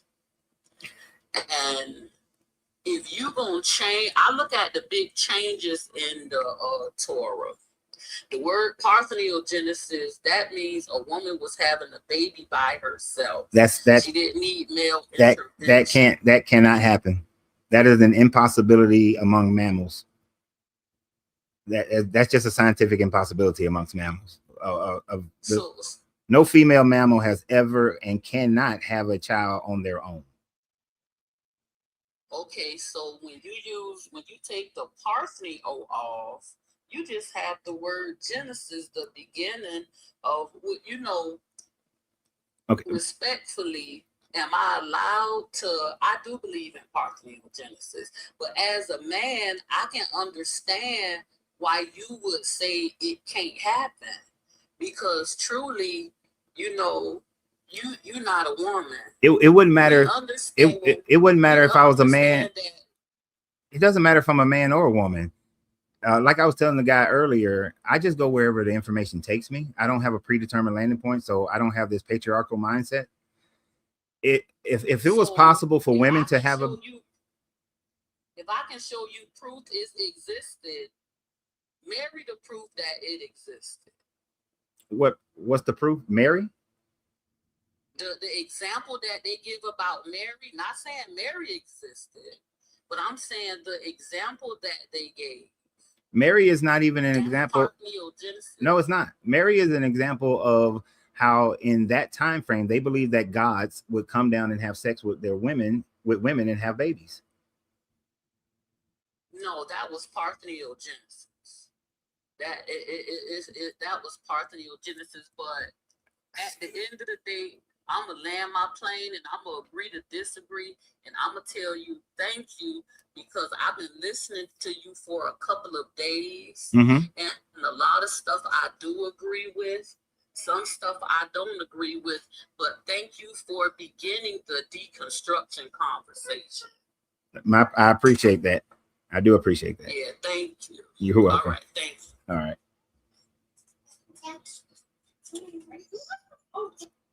I understand that there's a section of thought. To me, is part of, how can I put this? Because I appreciate what she was saying. And I agree. I gave her the clarifications on 325 and Bishop Lucifer because I wanted her to be able to express it historically accurately.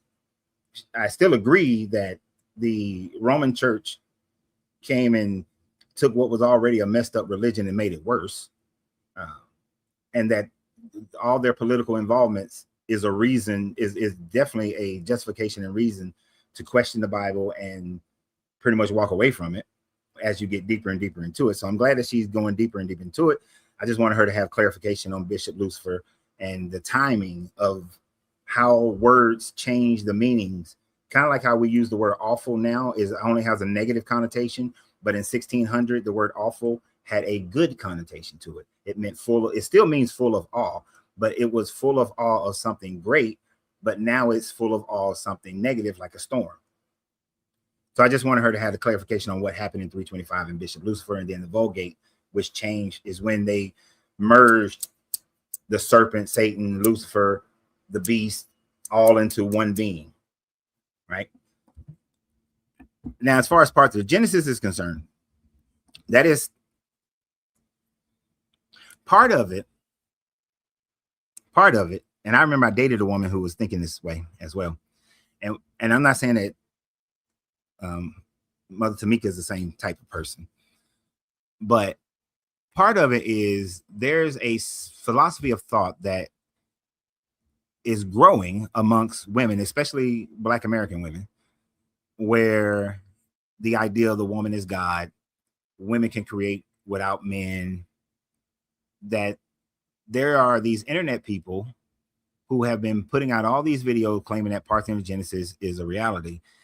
And to use the mythological stories as an example of it is somewhat intellectually dishonest, because Mary, the story of Mary is based on the fact that in those time frames when they was writing these stories, they believed that gods came down and had sex with women, and those were these miracle births. This is what created Hercules, Achilles, Alexander, Romulus. They would say that they were born from some type of thing like that. Tyana of Apollonius of Tyana. His mother had sex with a sea creature. I said Alexander. It was Apollonius of Tyana, whose mother had sex with a sea god. I forgot the god that it's a different god for Alexander. So let me clarify that. But this thought, but when we look at science, we know that no mammal, see, you can look at a story, but scientifically, no mammal can produce within itself. There's no such thing as parthenogenesis within mammals. Every part of scientific, and then scientific evidence proves that. And then there's only a few reptilians who can do that, who can do parthenogenesis. So it doesn't work. And it's this thing of, it's kind of like the Hebrew Israelites, you want to make yourself superior. And I think that keeps people from being more enlightened when you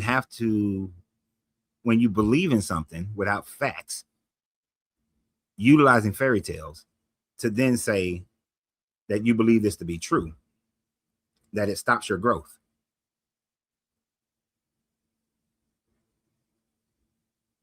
And I understand Black women in America have been through so much and are still going through a lot. And it's kind of like how the Hebrew Israelites want to jump on to that 400 years of slavery to make themselves feel better. Don't let something that creates more separation, that be your thing to make you feel better. I don't care as a man. Me being a man has nothing to do with it. If women could reproduce without a man, if that was a fact, if they could do that, then that'd be what it is. That still would have nothing to do with connection, with relationships, with companionship. And I think a lot of that comes from the problem of having companionship, a good one, because most people are walking around with a bad companion. Most of y'all relationships suck. Cedric the Entertainer. Hello, Cedric.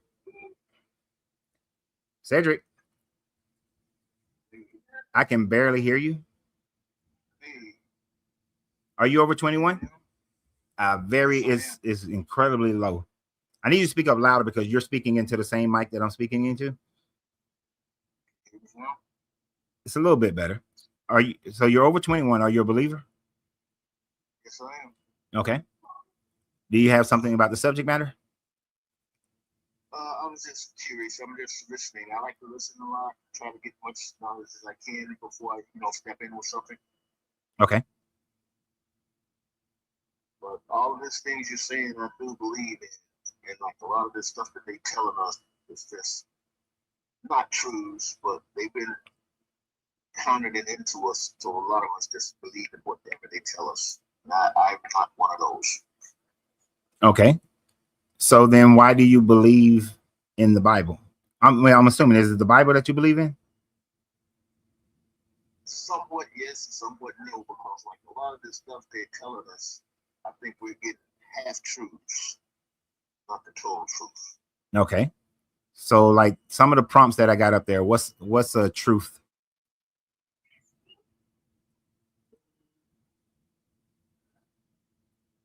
I forgot what you would the Israelites.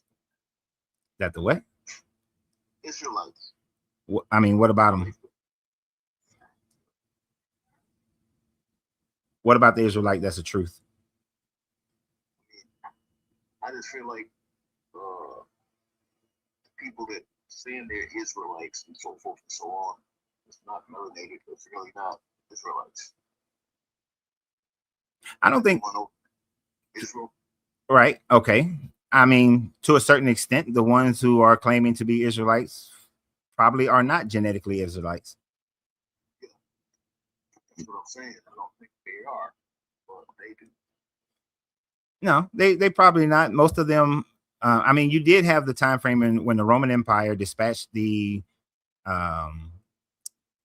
Israelites all throughout the Roman Empire, and then of course other Romans in different areas adopted the religion, and so there will be very few that could link their DNA back to the Levant. So yeah, but the ones who are probably running things, probably not. Now, the ones whose families have been there for countless generations, then those people are Levantians. They may have some of the DNA. True. Like the guy who's in charge right now, who is it, Netanyahu? Yes. Now, I don't know his family genealogy, but has he always been there? Or did he come there? Did his family come there in 1947? I'm not for sure, but I would be thinking that his family came in 1947 or something. I don't know. Let me see. The whole time.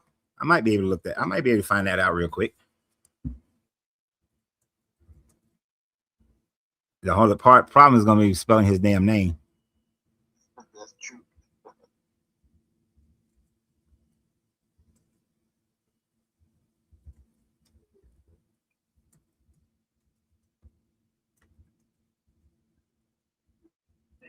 Hopefully I spelled it close enough. I don't think I spelled it close enough. Let me see. Another way of doing it. Without having to spell his name.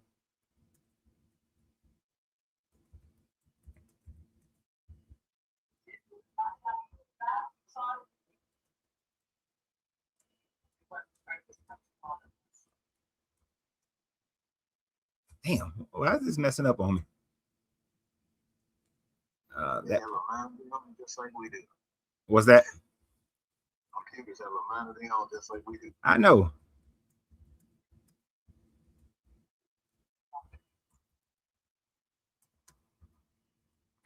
I've never thought to ask this question.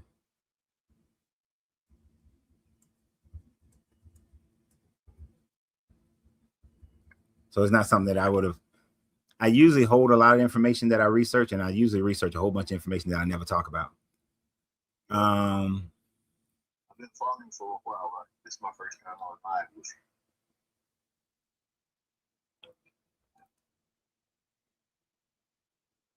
Oh, so his mother and his father's family immigrated to Israel in 1920.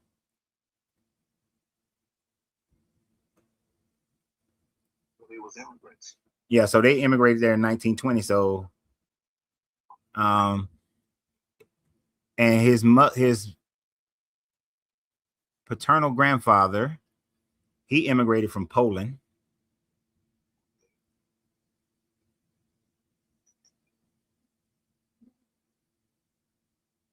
What? And his mother, she was born in Israel.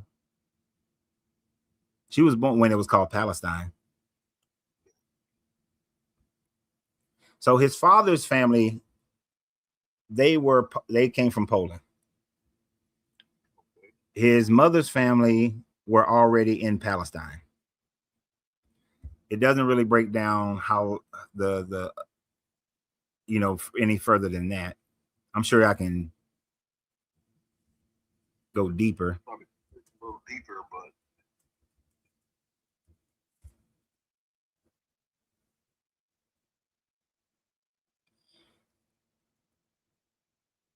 All right, to see if they were.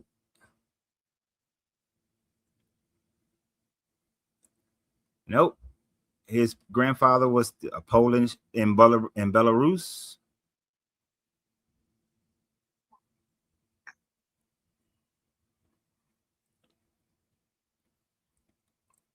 I'm just doing a quick scan of it. I don't really see where. Let's see, his mother's family.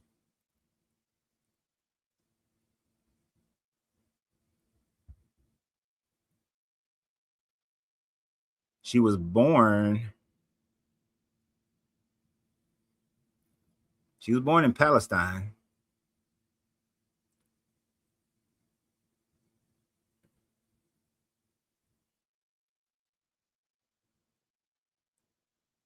No, but her mother's family were they were Lithuanians and Polish and Belarus, and from Belarus. So her mother's family wasn't, even though she was born there, her mother's parents were not born there. So no, so his family lineage is European. And I would imagine that a majority of the people who are in charge over there were their family members came out of Europe. Now, the only thing that we can't know or don't know, because I've only met one person whose family actually kept records of when their family was kicked out during Titus's rule, when Titus won in Judea, and they had like some documentations. Amazing that they did. Now, back then, I didn't care about keeping information like that, and it wasn't we didn't have the internet back then either. Right. So, and look, this was when I was still pen paling with people, you know, just showing my age a little bit.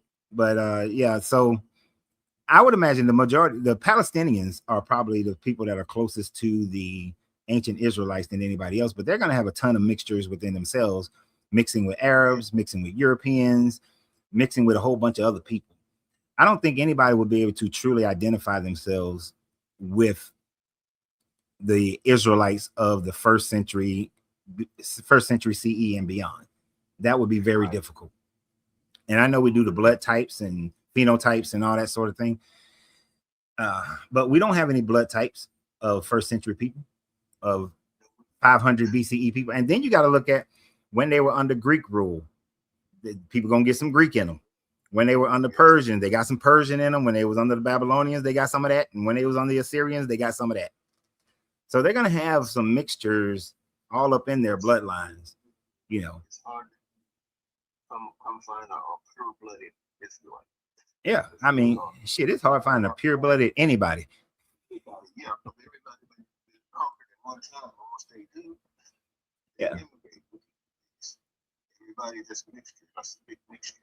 Yeah, I mean, as much as I, as a black man in America, would love to say that my family is all, you know, West African.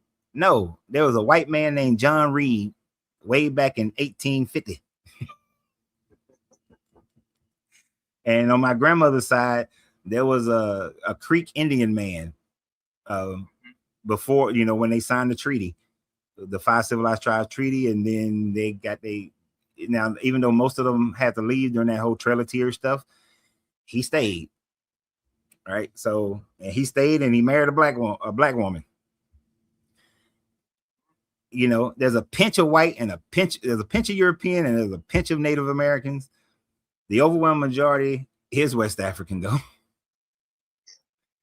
But can I tell you about any of those people? Hell no, they didn't keep those people. They didn't care about who they was getting on the boat. Like, oh, your name is Umbozi, and you coming from the Wayuda tribe or the Dahomey tribe or the Mali. Okay, we're gonna write your name. Now you was slave man number one that looks like you about 20 years old. You African woman number 23, you look like you about 18. And that's it. People saying they can barely hear you. That's why I asked you, yes, if you can speak up. Yeah, I can't. I mean, I got my speaker up loud as it can go right now. Wait, you're fine. I just moved the phone. I normally don't have my phone in the camera of my other stream, but I just put it in there. They can't hear you now. Yeah. But yeah, there's no pure blooded race anymore in this world. I'll give you one. Which one is that? North Sentinel Island. Okay. Because they'll kill your ass if you try to step foot on their land.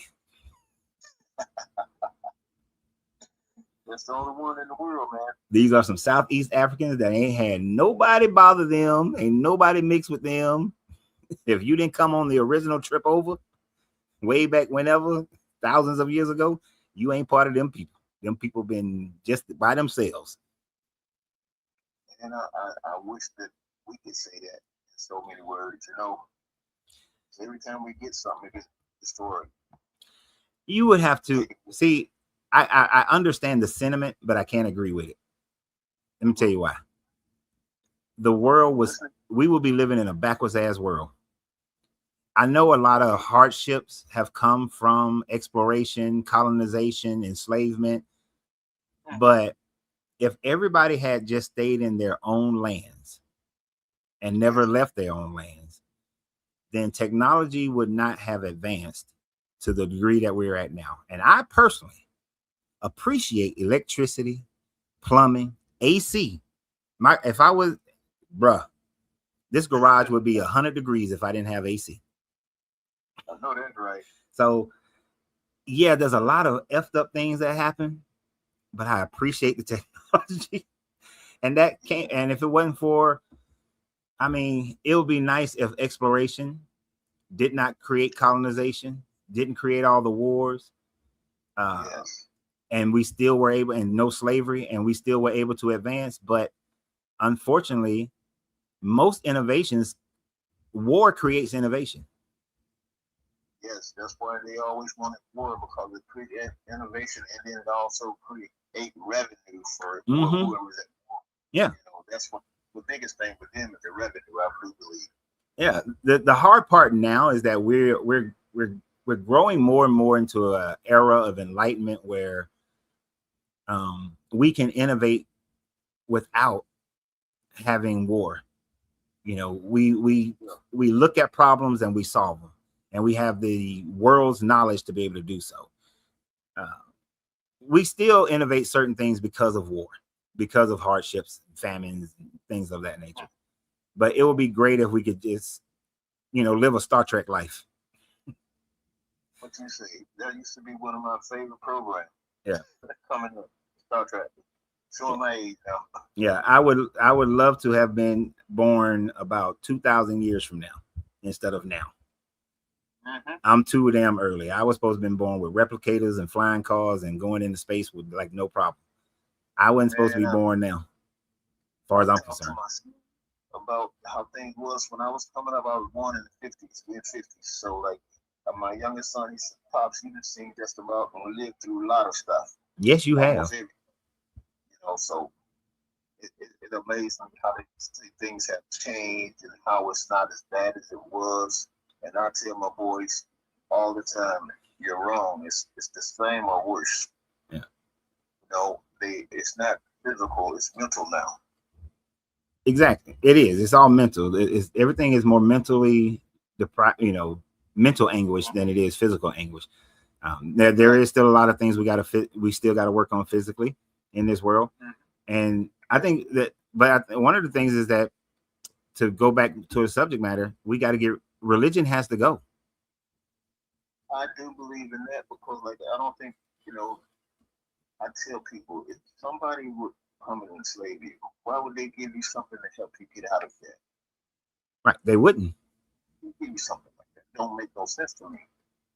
Right. And you know what's sad? A lot of Christians now will say, "Oh, they gave the slave Bible." The slave Bible didn't come to the shores of America until 1806. Mm-hmm. The slave Bible was not in America.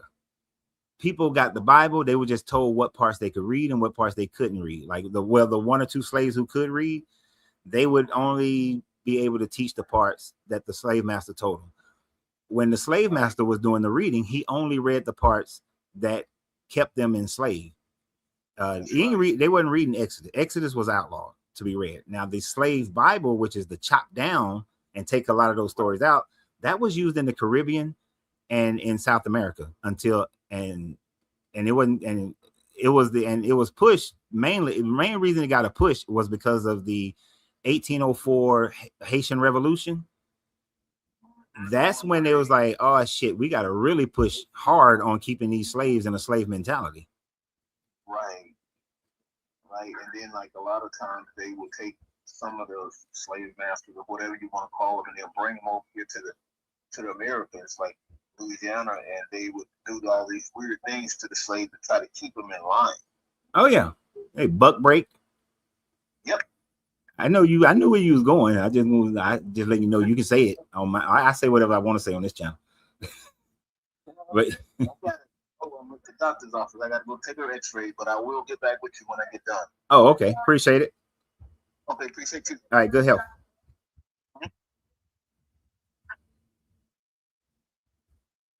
Man, at the doctor's office.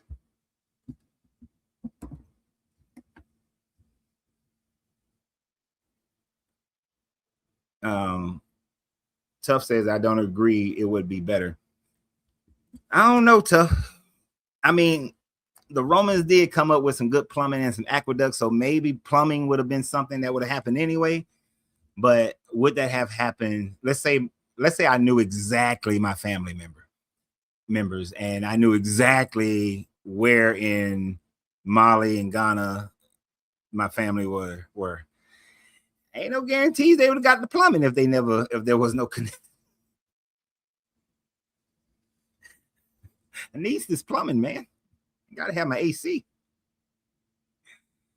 Oh man, but let's see. My wife told me she's gonna meet me at the gym, so y'all might get that's why I'm going a little bit over time because she's gonna meet me there. I started to tell her to just pick me up, but I just meet over there. Who else had heated floors? Man, you had some money, you had some heated floors.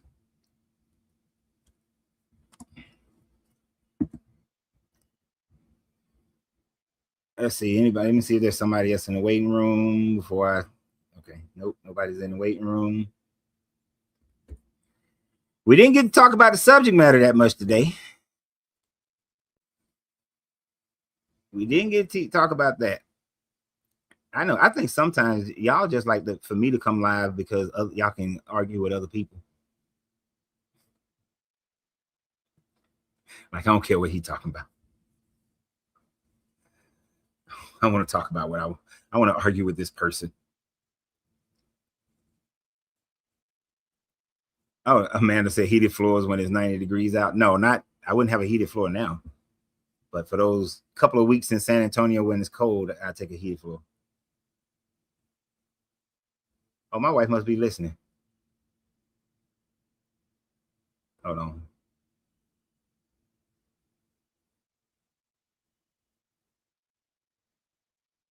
Yep.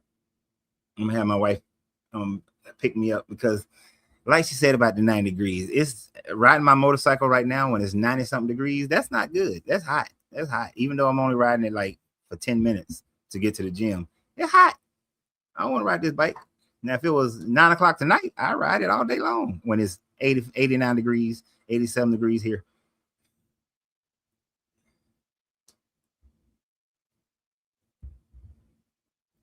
But so that means that I'm going to be on here for probably another 30, 40 minutes. And then I'm rush home, change clothes, and the chemicals should be out of the house. We had the air ducts cleaned today.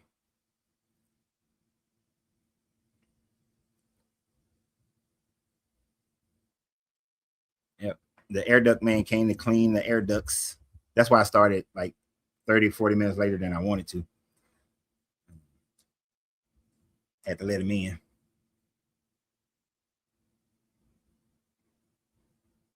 Say I didn't talk about your topic, but you stole my Star Trek line. I know, man. I've been binging Orville. I was born at the wrong time. I don't want to be living. I would rather not live right now. The chemicals clean air. Yeah, he said that's what I don't know. That's what he told me. He said that he gonna clean the air ducts, but he'll be finished at 4. But give it an hour for the smell to leave for the chemicals. I don't know what chemicals he's spraying to clean air ducts. I don't know about cleaning air ducts. That's not a business I'm familiar with. It might be like I helped this dude start a business back in 98 where he went into restaurants and he cleaned their what the things over the oven, the filtration system, and he would spray some chemical up in there, and then that shit would just start melting down and coming out. Maybe there's I don't know if there's if you can create an all natural cleaner for air ducts, that'd be great. That's created. TP Seeker. If they're using chemicals to clean your air ducts, create a green type of cleaner for air ducts. I don't know if there's one already out there at a price point that is low enough so that you can compete with the chemical versions. You might have something there, and it don't have to be. I mean, when I say low enough to compete, let's say a 16-ounce bottle costs $20. The chemical version, you need to create one that you can sell for $25.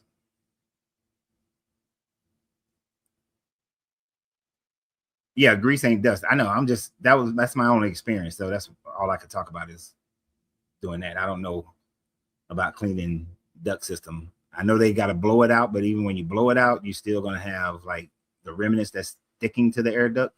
So you got to do something to clean that out. Anyway, how are we talking about air ducts? But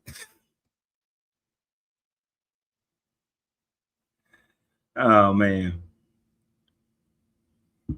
Yeah, y'all know I love business, so I can go off on a business tangent in a heartbeat.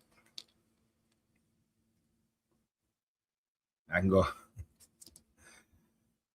I don't know. Is there a natural cleaner for air ducts? See, now you got my curiosity up. Now I'm just all kind of curious about that.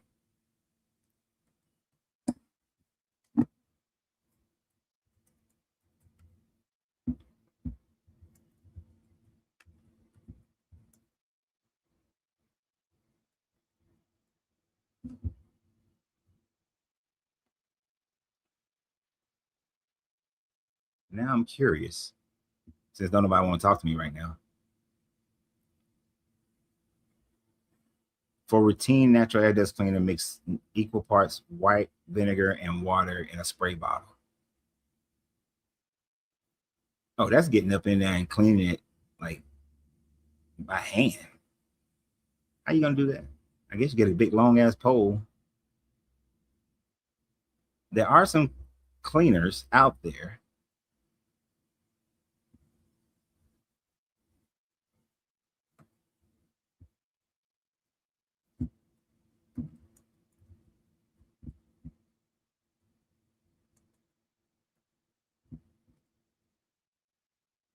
What about commercial?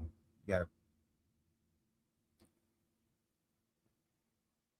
I guess you need. There are some all natural things for commercial use. Huh. Why am I researching that? I don't have a client right now that wants to get into air duct cleaning, so why am I even looking at it? I got enough stuff to research for the client I do have.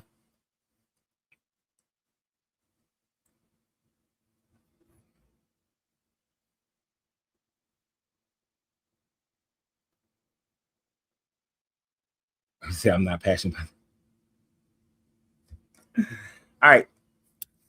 Come on. We got about 20 minutes. Now we willing to talk about this subject matter. You can either put it in the chat. So let me say again, I want to thank everybody who does support the channel. If you want me to do this as a business, then I suggest that you become a member on YouTube, a subscription holder on Facebook, and you got to have. I need to see the proof in the pudding. Got to see the proof in the pudding. I don't see no super chats going on. I don't see no stars. Somebody did give a couple of gifts on TikTok. Thank you for the gifts. For me to give this the time and energy required to make this into a business and to do this at the volume that I would do it as a business, then put it that way. It's not to make it into a business, but the volume that I would then give, the time I would spend, the fact that I would wake up even earlier than I'm waking up now. I'm waking up earlier now so that I can have time to go to the gym. I don't wake up earlier to do this. Because like McTime said, this is a hobby. but your support would determine whether or not that happens. I always see people making claims. That's pretty much all people do make. The saddest part is that people don't make claims backed up by any supported information. Netanyahu is not even his real name, right? It's Eastern name. Yeah, I saw that, but I can't pronounce it. Milkovic. Is, yeah, it was like Milkovic.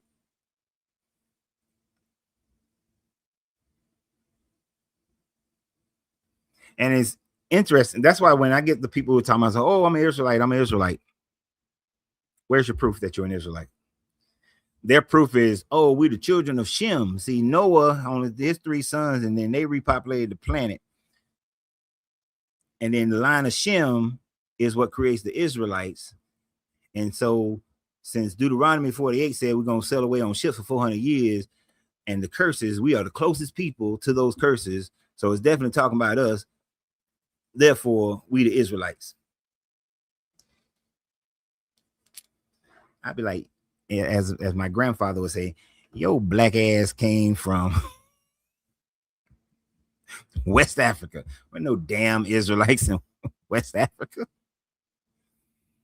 When Titus conquered Judea in 70 CE, he didn't send nobody to West Africa. He sent them all over to Northern Africa, into Italy and Spain and France, Britannia. Well, it wasn't in Britannia yet. Well, they might have been in Britannia, the first parts of Britannia. You know, you went all over the Mediterranean world. Yeah, black ass didn't no Israelites go down into Ghana and go into the Mali or the Ivory Coast. What the hell you talk about? Ain't nobody ever heard it. Ain't none of my ancestors ever heard of Yahweh. To that damn the good ship Jesus showed up to put them in chains. That's when they heard about Yahweh.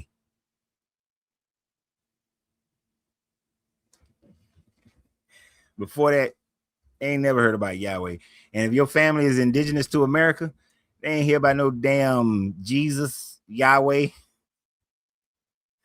until them pilgrims and Puritans start coming. And then after they came, then the settlers start coming. That's when they heard about Yahweh and Jesus.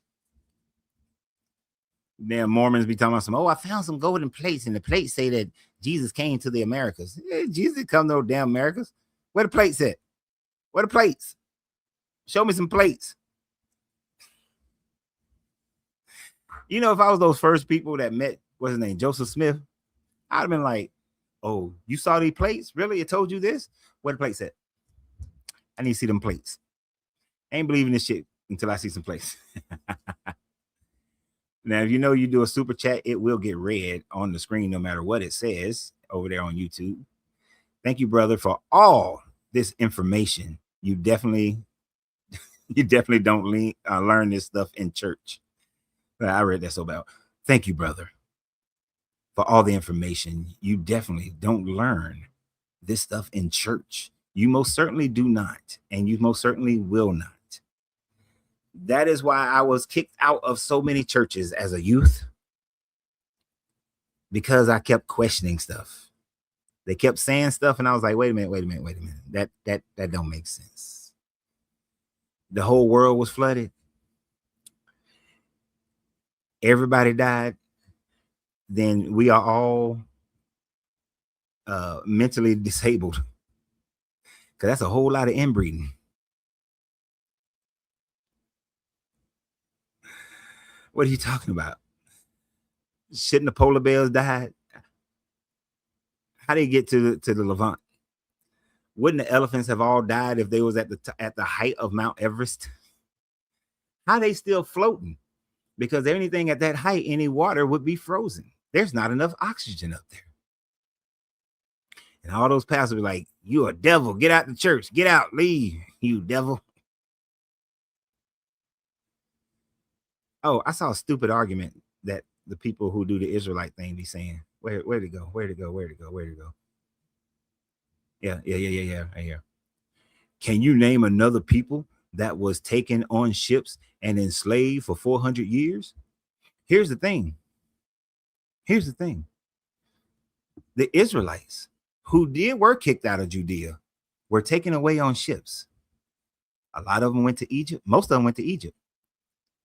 A whole bunch of other ones went to Rome and France and Spain, and Titus sent them on ships, and they were slaves.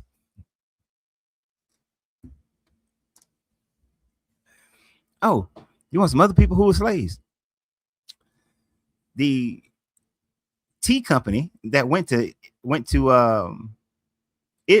India, they grabbed up all those. They grabbed up a whole bunch of Indian people, and then they transported them to where? Africa, where they remained slaves for almost 400 years. Yeah. Or even before they started coming to the America, you had people out of Africa who were taken to Europe to be slaves before they started coming to America. And they were enslaved for over 400 years. And here's the thing.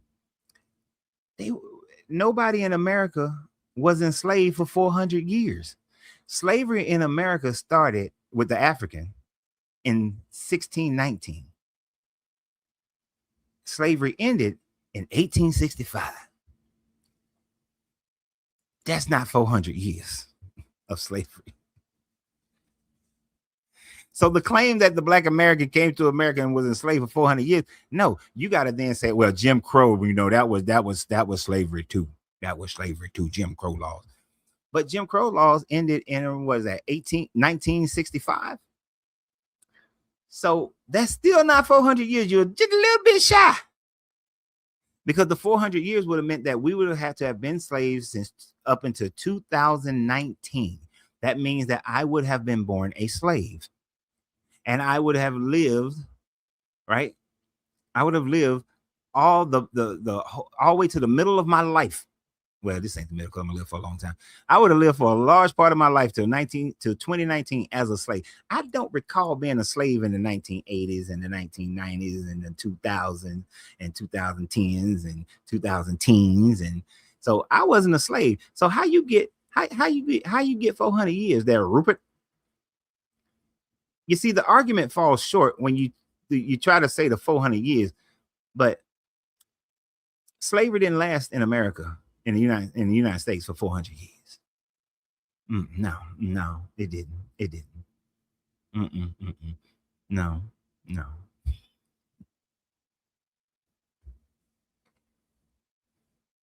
Oh, wait. So some of the first slaves that were taken out of Africa that went to the European countries, they would have been enslaved for over 400 years. They have a bigger claim than Black Americans. They could be able to claim that better than Black Americans.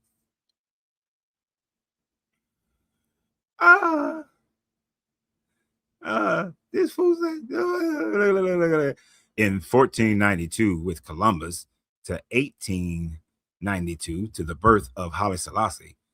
How many years is that? Well, yeah, that's 400 years. But the problem is, you have a couple of problems with that one. They weren't bringing African slaves to the Americas in 1492. African slaves didn't come to the Americas till 1619. So you got a gap of time there, sir. Then slavery had ended in America, in the United States, in 1865. So Haile Selassie wasn't born. Haile Selassie wasn't born yet. So so the time is a little bit shy, not 400 years. Slavery had already ended in most European countries by 1802. So you still don't get a 400 years.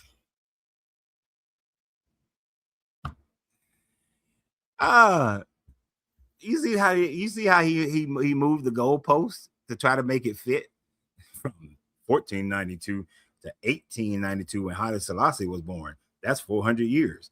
Yet they weren't enslaved during that whole time. So you can't claim it.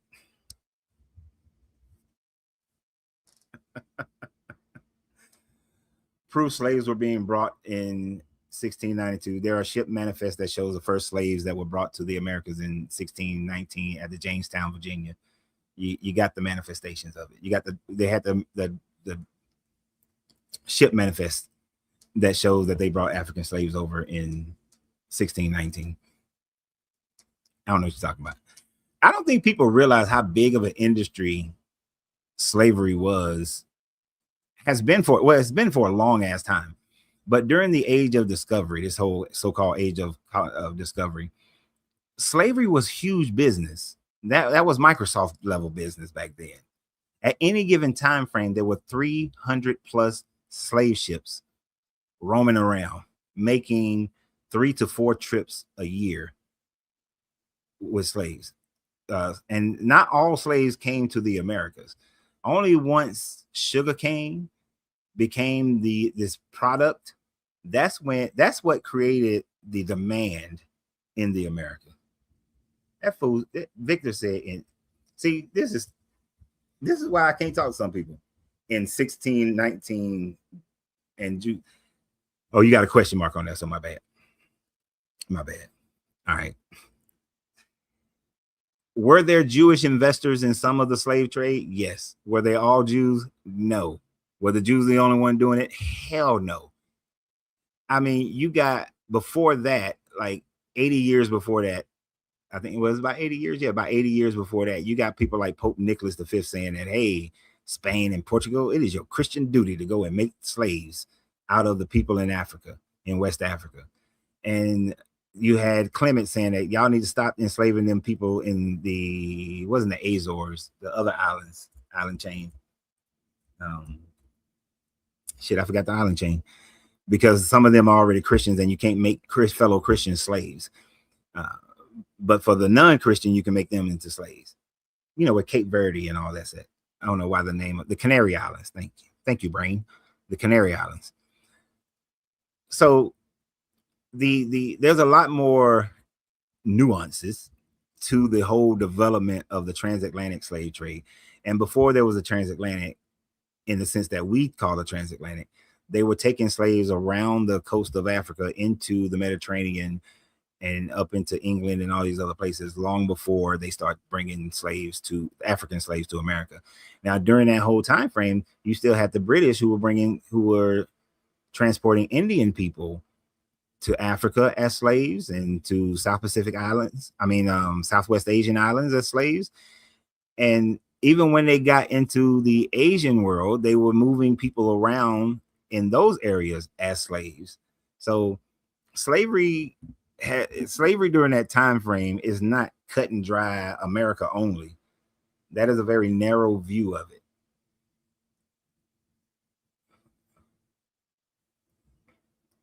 Oh, it's 4:35. Yeah, that's an incredibly narrow view of slavery when you look at it, and that's that thing. See, why can't we just look at it for the facts of what it is? Why it gotta be, oh, the Jews did it, which just is something that people use to create division and hate. There's a whole bunch of people doing it. Christians mainly. If you want to look at it from a religious standpoint, Christians are the main ones who sponsored and who participated in the slavery that was done by Europeans. Now, even before that, you had the Arabs dominating the African slave trade coming across the Sahara Desert. They had been doing it for about 400-500 years before the Europeans started. That's why when them people be talking some, we're Moors, I be like, do you realize that yes, the slavery was a little bit easier? You had easier ways to get out of slavery with the Arabs than you did with the Christians, with the Muslims than you did with the Christians. But if you could prove your family members are Moors, the motherfuckers weren't the main Moors who had the power were Arabs. Wasn't no Africans. You had a few here and there. But they like to jump on it. I got an uncle right now. Him and his line of the family be swearing up some Moorish stuff. And I when I dug deeper into his daddy, my grandfather, I like, that motherfucker didn't come from no Moorish nothing. Eddie J. Ross family, some West African mother. I couldn't even find a white person in Eddie J. Ross line. I couldn't find no Europeans. All I found was going back to plantation in Georgia, plantation in Alabama, and then up into Dayton, Ohio area. And that's it. That's it. That was all for his family. It wasn't, they ain't come from Europe. None of that. Came on a boat from Africa. And I'm thrilled that they survived that, because if they hadn't, I wouldn't be here. So I don't even look. A lot of people don't like it because they feel like their history began there. My history doesn't begin there. My history doesn't begin there. My history goes further back. There's the DNA thing. Put some of my family members in Mali, put some of my family members in Ghana and in Benin.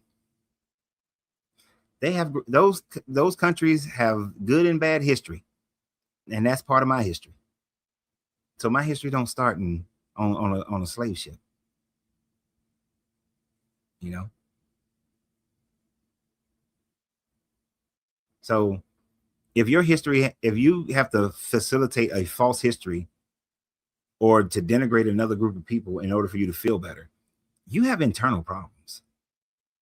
You have some internal problems. You have some emotional, mental issues you need to get over yourself. But that's just me. That's just Coach Renz, the enlightened being. I'm going to change my name, Coach Renz, the enlightened one. I am reaching samadhi, nirvana. I got to skip the Christ mind because it's too low on the pole, and get the Buddha mind. And then go beyond the Buddha mind. As the Tao says, once you understand the way, then Buddhism is no longer needed, because you're in the energetic flow of the way, the source, the energy of the universe, and how it flows naturally. The Tao of Renz. That's what I'm gonna call it. The Tao of Renz. Oh man.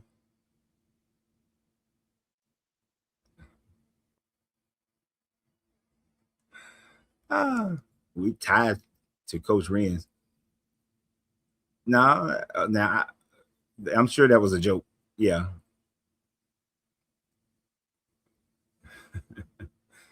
Coach, are you familiar with the Battle of Adawa in Ethiopia? Nope. See, I like look. See, this is the difference, Jim.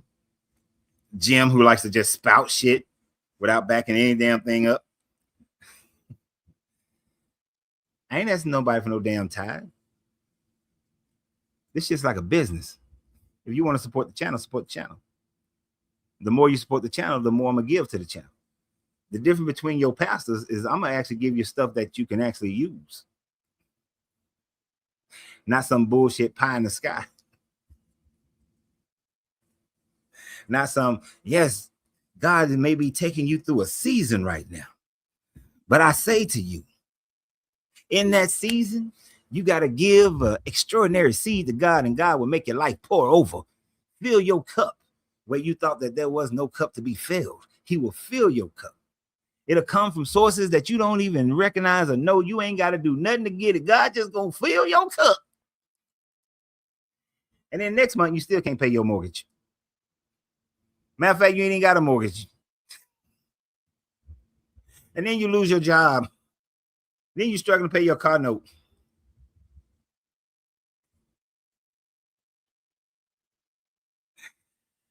The only Christians who ever get a reward is the ones who get out there and they do business to make a reward for themselves. That's it.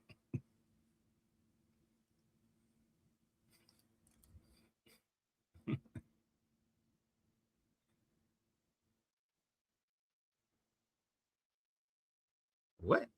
Well, I don't know much about this battle that you're talking about, so I can't speak to it. I don't know who you calling the devil came to slew the child, and they, man, y'all gotta proofread. I know I got a bad habit of not proofreading some of my titles, but damn, bro, that's when the devil came to slew the child, and they 19th and got defeated. It was the beginning of African independence. That shit don't even make sense. I kind of generally understand what you're saying, but that shit don't make no sense. I'm not gonna look into it. I don't care. If there was a battle, and I'm guessing you're saying somewhere in the 1900s, there was a battle and they fought in Ethiopia. What they got to do with anything that I'm talking about? I don't care. What that supposed to prove your God? Because somebody had a battle? I grew up in Marietta, Georgia. The battle at Kennesaw Mountain and the battle at Stone Mountain. That's when an angel named Sherman came in the 1800s and burnt Atlanta to the ground. Burnt that son of a bitch. And then conquested his way down through Savannah. The angel Sherman. Look at that. That's ignorance. Why? Because I don't want to research something that you talking about. You know, people kill me with that, like, oh, you're being ignorant if you don't research the thing that I talk about. Motherfucker, that's not part of my interest. I don't care. I don't research a whole bunch. There's an empty number of things that is going on or has happened in the world that I'm not going to research. One, ain't nobody got that much time. I'm gonna research that for go research a battle. The Battle of Atlanta.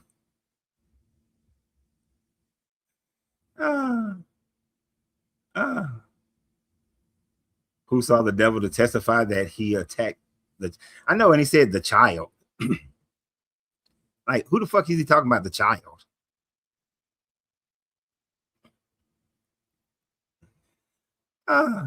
There ain't nothing about Haile Selassie that's gonna enlighten me at all. Haile Selassie is a con man, right? And he had the best kind of con, because he conned a whole bunch of motherfuckers into thinking that he was Jesus. He conned the whole country into thinking he was the Messiah. And he conned all y'all to thinking that his lineage goes back to Menelik the First, and that Menelik was the son of Sheba and what's that dude, Solomon. He conned the shit out y'all.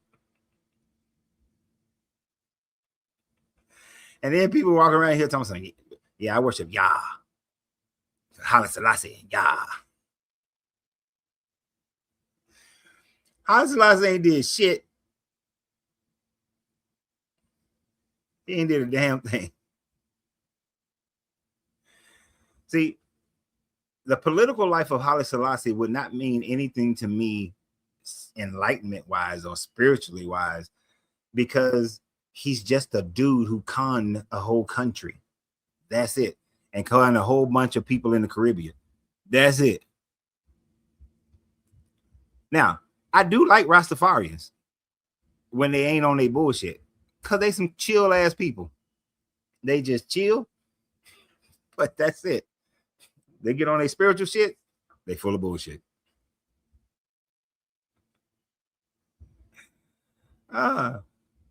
But Haile Selassie ain't nothing but a con man. Good con.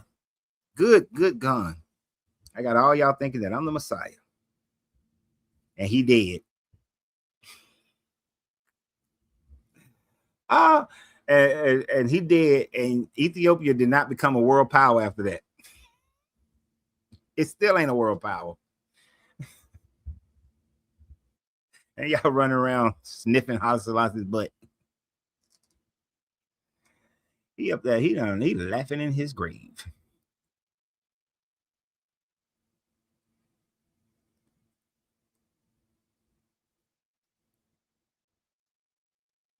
The Kibra Nagas,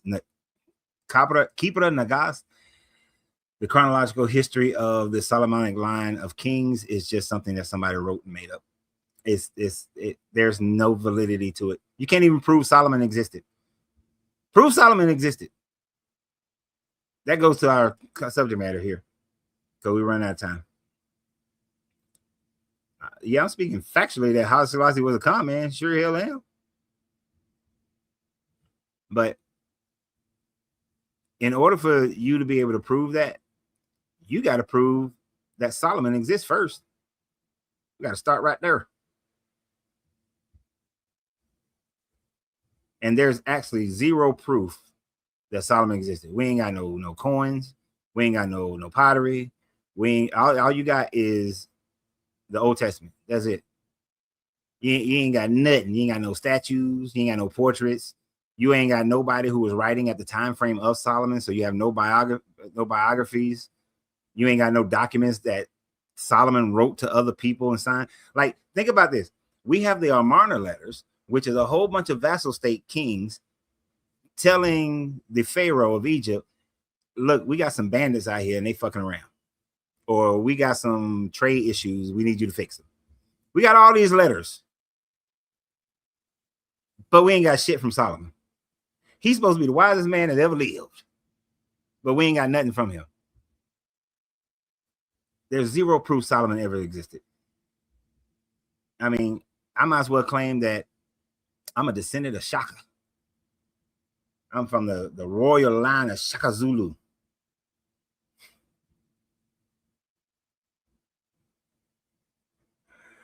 Haile Selassie is not a descendant of, he's a descendant of Captain America. No, he's a descendant of T'Challa. T'Challa, the Black Panther. Okay, people, it's time for me to get out of here so I can go and go to the gym, work on this back fat today. We did legs and shoulders yesterday. You know, elliptical for 20 minutes. Then we did 7 leg exercises, did a leg press on the sled, leg curls, leg extensions, did some lunges. What else I do? So it's leg press, leg extension, leg curls, calf raises, lunges. And what else did I do? Oh, I did some squat thrusts. Then there's some squat thrusts, which was like leg and shoulder combo to move me into the shoulders. Then I did some shoulder presses, some shoulder raises with a slow descent on lateral and front. That was the workout yesterday. Everything hurt right now. Well, my shoulders hurt. So getting ready to go to the gym, they gonna work the back fat, back fat and triceps today. So gotta work it. So hopefully y'all getting in the gym, getting your life together, getting your work, get your body together, because all you got is your health.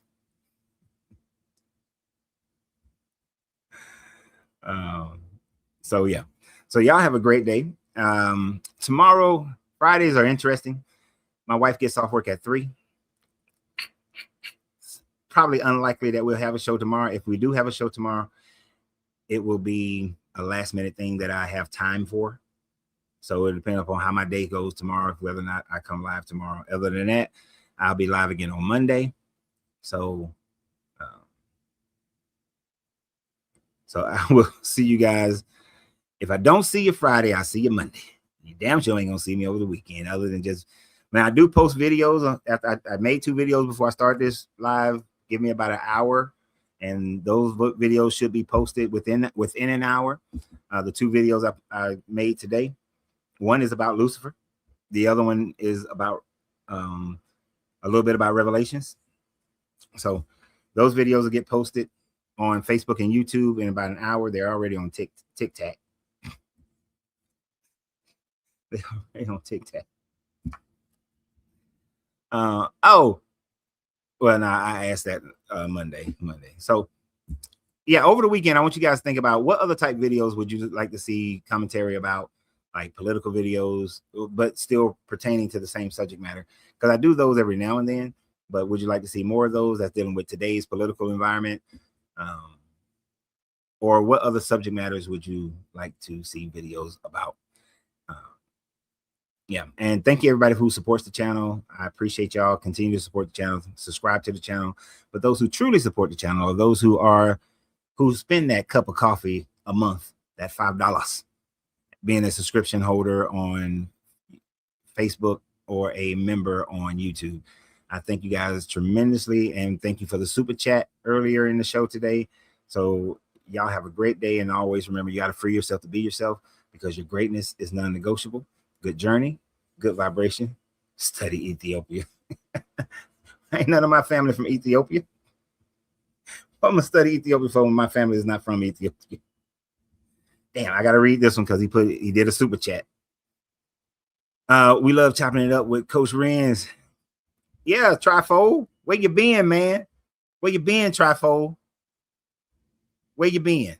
I ain't seen you in a minute. Yeah, I'm talking shit about you. I ain't seen you in a minute, Trifold. But I see you guys on Monday. Trifold. Now I got to see. I'm doing this because he super chatted, so that I got to give him. I got to talk a little bit more. Oh, what? I just hit a button by accident. Yeah, we miss you, Trifold. I bet you it's hot as hell in the Caribbean right now, Trifold. This fool said the world came from Ethiopia. That's why. I need you to do some archaeological study, bro. The world didn't come from Ethiopia. Human migration patterns show that the first Homo erectus, Homo sapiens, migrated from much further south in Africa into Ethiopia. And there are major migrations that happened starting back 200,000 years ago. Most recent one was around 25 to 65,000 years ago. So no, the world didn't come from Ethiopia. Stupid.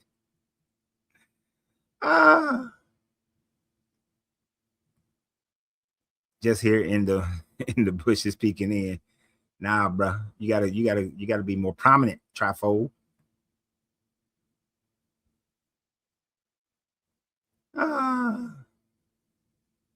Lucy was a chimpanzee. She's an ancient relative of a chimpanzee. Lucy is not a Homo erectus or Homo sapien or none of those. Lucy was a chimp. If you look at the throat structure, just the throat structure of Lucy, the throat structure of Lucy shows that it would have had the ability to consume liquids and speak at the same time, or make sounds at the same time without interference. That is a trait that only the great apes have. So Lucy is not a Homo erectus or Homo sapien or Homo nothing. she that's a different branch of the tree, my guy. You're still banking on scientific information from the 1800s to try to prove your Haile Selassie point. And wait a minute, wait.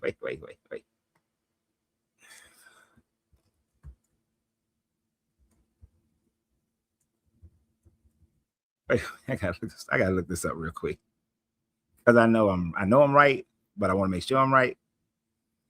Yeah.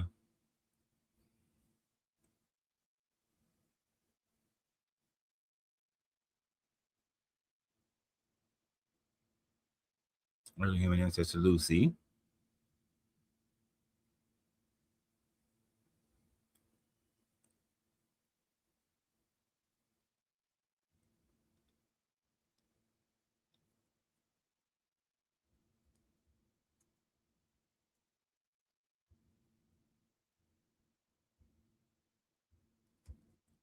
Let me look this up real quick here.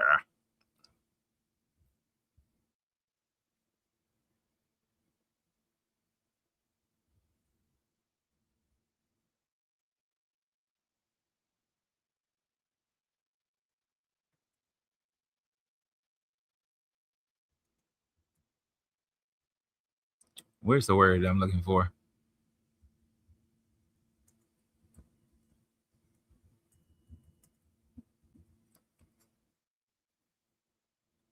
Where's the word I'm looking for? Yeah. Lucy was the Australopithecus amnesis, amnesis.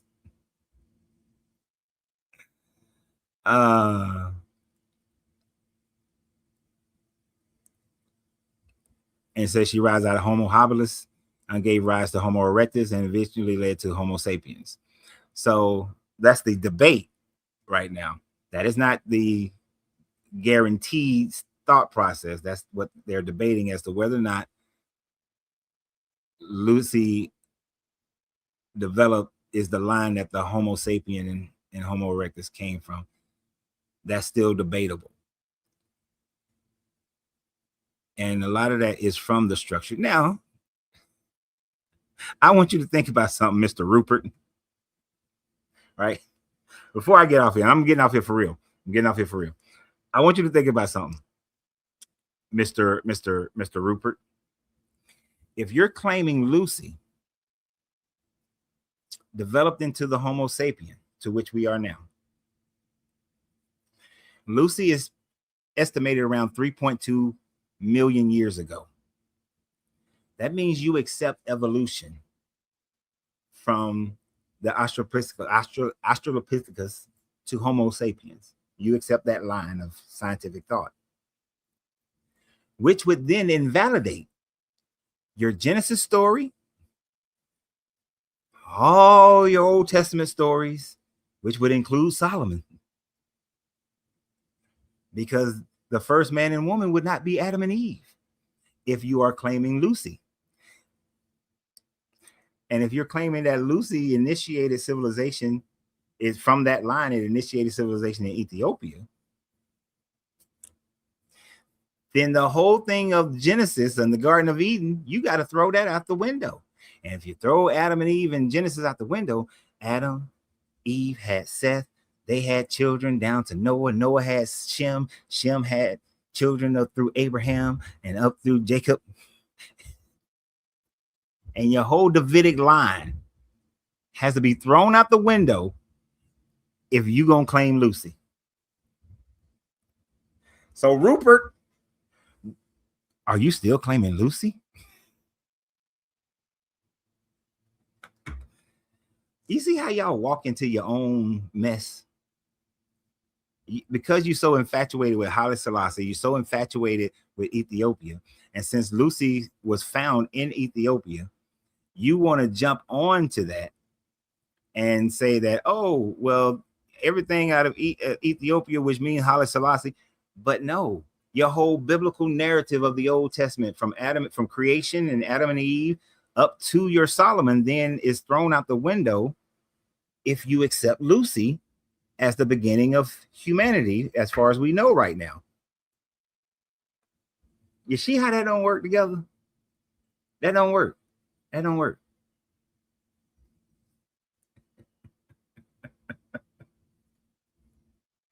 Anyway, they just be setting themselves up. But for real, it's 5 o'clock. My wife's gonna be home in about 15-20 minutes, and I need to go get dressed for the gym. So y'all have a great day. Always remember, you got to free yourself to be yourself, because greatness is non-negotiable. Good journey, good vibrations, and y'all got that extra few minutes because of Trifold.